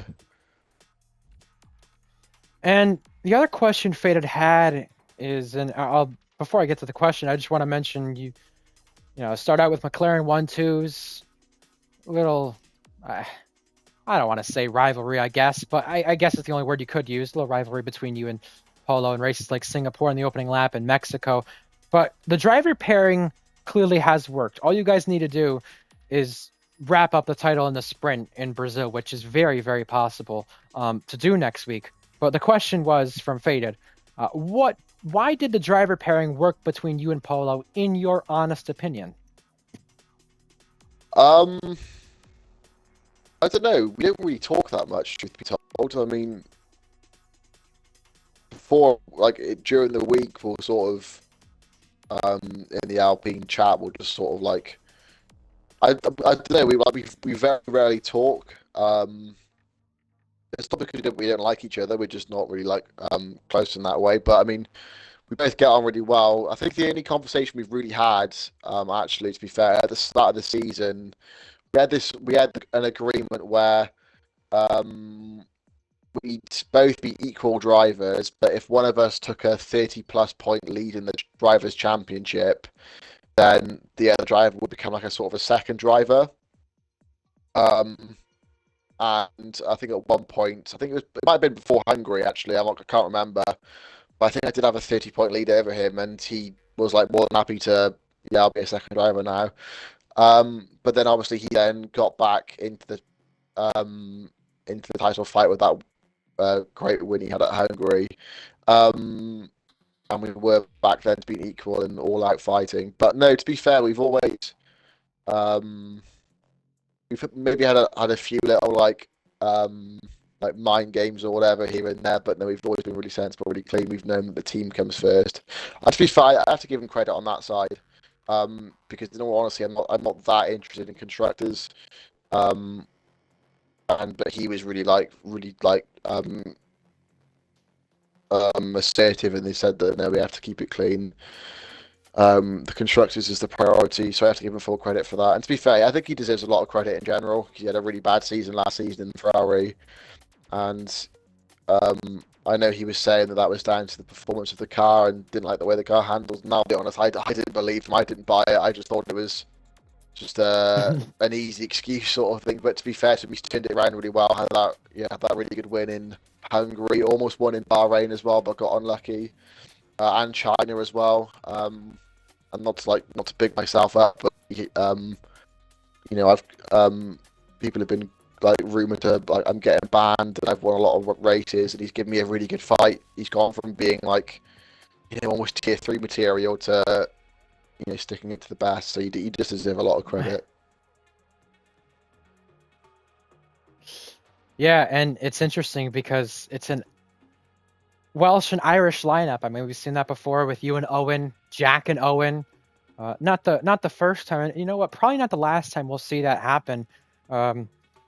Whether it be tier 1, tier 2, but yeah, it seems to always be a strong lineup. Whether it's you and Owen, you and Polo now, Jack and Owen. But my last question comes from something you briefly mentioned. You were tier 3 to start this game, and it must be said, this recovery you've had at the last game, if you remember this, you were teammates with Skither in tier 1, and you were tier 1 pace for sure, but had this massive fall off to where you did not seem like you were really anywhere in the mix. You went to Williams into tier 2, and I mean, we know the story with what's happened now in that Texas race, but before then, even in France and in that race in Texas, it wasn't the usual George F. Williams we had seen. I guess my question is probably a two-part question. What have you done, whether it be the change in game to change it around, and the second part of it being, do you think you can make a run at tier 1 in F125 because of it? I've got this incredible talent where I can only drive to the pace of the car. So, like, you'll watch me in tier 1, for example, I'll struggle to get in to, like, Q3 in an Alpine, and I'll drive at the Alpine, like, where the Alpine should finish. But then I'll do the same in a McLaren, like in Jeddah, I was, keeping with, like, Minico and Reese and Florian a little bit. So I have this really weird ability to I'm only fast in fast cars almost, which is I guess that's why I'm not really confident for next tier 2 season, because the Mercedes isn't as fast, so I won't be as fast. I'm not like Mintoki, for example, where she can drive a Mercedes at a McLaren pace, for example. I'm only going to be able to drive a Mercedes at a Mercedes pace. And it's a conversation I've had so many times with Jack, pleading for the McLaren tier 1. But Yeah. no, I think tier 1 is in a really good place at the minute. It's really competitive, got really fast drivers, and I think tier 2, me for example, and some other tier 2 drivers, we're not fast enough for tier 1, plain and simple. like myself, for example, I don't think I would realistically be considered for anything faster than an Alpine or Haas, maybe full time in tier one. I don't want to speak for the others, but I think the others would maybe be in the same boat. So I think, yeah, a tier one.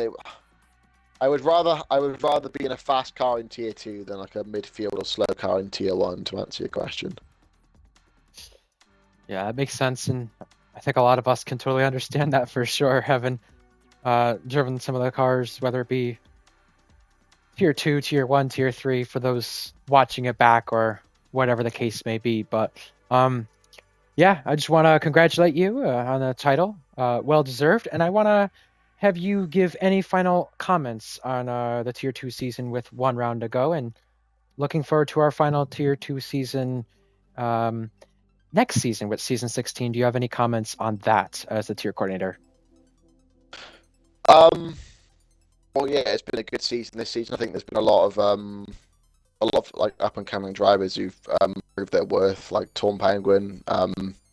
As far as I was concerned, I didn't really I saw him as a bit of a filler. I thought he was just like in the Ferrari, just like for the sake of being in a Ferrari, because Invade couldn't find anyone better. But I think he's definitely proved he's really quick and qualifying, and he is always there or thereabouts in the race. I think he's one to watch out for. He's really proved himself this season. Zakaria as well. He's gone from struggling in tier one to getting P2 today, being up there again. Mintoki as well. She had her first win last season, and now she's proving consistently. She had 4 poles, 3 poles this season. 4 poles, yeah. And again, obviously one tonight. And there's, apart from poor strategies, but she's always been, top 5 fight for podiums. I think there's definitely been a few drivers that have been really competitive and really fast this season. Night Owl as well, of course, and next season as well. Like Night Owl is in the Ferrari. There's loads of fast drivers and fast cars, which is got the full lineup here in my notes. This is why I'm not as confident as maybe what I should be for the next season. Whilst all the faster drivers are going into faster cars, and I was struggling to beat them when they were in slower cars, I'm going into a slower car. So, I mean, we technically have 4 rookies next season. We have Fusion in the McLaren, technically not a rookie, but we'll call him one because he's being promoted. He's another one, yeah. He raced in tier 2 partially. Yeah, we'll see if he wins the tier 3 title next week. We have Shorts and Alpine, Hyper and Sauber, and Alex Norris and Haas. But you mentioned some big names. 2 names you didn't mention are some drivers returning. Gaggi has not won a tier 2 race. He's in Aston Martin, and J&T was the tier 2 champion about 3 seasons ago. He'll be in V-Carb alongside Zakaria. Yeah, true. Yeah, Gaggi was really good before he got banned. I think he thought he was better than what he was, truthfully. But J&T as well, obviously former champion. I think is he the only person or only champion to have like 100% podium finish rate or something? Yeah, he had 10 straight podiums in that season, and he was off the podium, I think, in China. Maybe it was China or the final round, maybe. But something like that. He had a podium streak that only you and Jack have had the likes of under the tier 2 banner. Yeah, so when he locks in. He is really good. It'll be nice to see those 2 back for sure. It's definitely going to be Williams now. I mentioned earlier about the sort of the gap between tier 2 and tier 1 being quite large. But it definitely looks like that gap will be closing a little bit. Lineup for next season definitely looks like the strongest it's been for a while. And I said that at the start of this season, but again, you need to have drivers show up when it matters most. Yeah, exactly. And hopefully we do get more than just 2 drivers fighting. I mean, I know you would love to, win the championship on your own or win before the final race. But the thing is that if it's going to come next season in the Mercedes, it's going to have to come through maybe multiple person. Yeah, multiple people. I'm still gonna back myself. I think I still can do it, obviously, and I'm still gonna if you to ask me if I think I could retain, then yeah, obviously I'm gonna say I'll be there. Because whilst everyone else is fast, over a championship season, there's not really been many who can get that close to me. Yeah, and obviously last season I turned over, what is it, 60, 50 odd point cap deficit. It was insane, the amount. Into a 50-point lead or something. And obviously this season now as well, I've wrapped up a race early. So yeah, I mean, I definitely back myself. I think I'd be sort of stupid not to. It'll just be closer, that's all. Which maybe Got to get the results in the days that it counts. Maybe you could argue it being closer is more in my favour, because that's where I've always thrived this season and last season, when it gets close and personal. But no, it'll be a good season. Yeah, and we also have a battle for second as well for the Tier 2 Drivers' Championship now. Polo behind Mintoki by 2 points. Really? Wow, that's interesting. That'll be fun. Yes. I wonder who you're back in that race. Your teammate this season or your teammate next season? You probably want to stay out of it as much as you can. Depends who pays him the most. Yeah. No, I think the. Well, I think both of them will be paying you for different reasons. I've got no real interest now in the drivers. This is all about wrapping up the constructors, and if we wrap up the constructors and Mintoki comes second in the drivers, then whatever. But if Polo keeps or retakes second, then I'll be equally happy for both of them. So it is what it is. Yeah. I think Polo deserves it, but then to be fair, so does Mintoki. Yeah, really good seasons from both of them, and we'll find out if they do keep it into to next week. The Brazil race, the finale, the sprint, and the main race itself still to go for the Tier 2 season. And also, you made a point about Owen's amount of wins in Tier 2. Obviously, we're including F1.5 into this. 4 wins away, you could get that gap down to 3 if you do win in Brazil. So obviously, I'm sure that's something you want to do based on what you were mentioning earlier. Yeah, it would be nice to finish my last race for McLaren with a win. I think it's definitely one of my stronger tracks, but it's again a really close track. So we'll see. I'll be elbows out, nothing to lose. It would be quite fitting if it was you winning and Mintoki on pole, because that would definitely describe the season quite well if it does happen in Brazil. That's what normally happens, yeah. Yeah. Either way, one more race to go this season. We'll let you go for that. Brazil next week, next Friday, the sprint and the main race for RPL Season 15 Tier 2. We've got a champion, and we could have a champion for F2 later this weekend. Tier 3 next weekend. But before all that, we've got F1 in Spa tomorrow, continuing the action for the weekend. F2 is in Brazil as well, and we could see a champion crowned. Scalar trying to go for his 3rd, Jack trying to go for his 4th in F2. So lots of interesting stuff going on there. Make sure you tune in to RPL Formula 1. We'll see if we get a stream up for F2. But obviously, if we don't, you'll have Tier 3 as well for a championship fight there, and Tier 2's finale in Brazil next weekend. Ryan Searles, Faded Nights on comms for the night, and for the night, we're saying good night. Have a good one. See you then.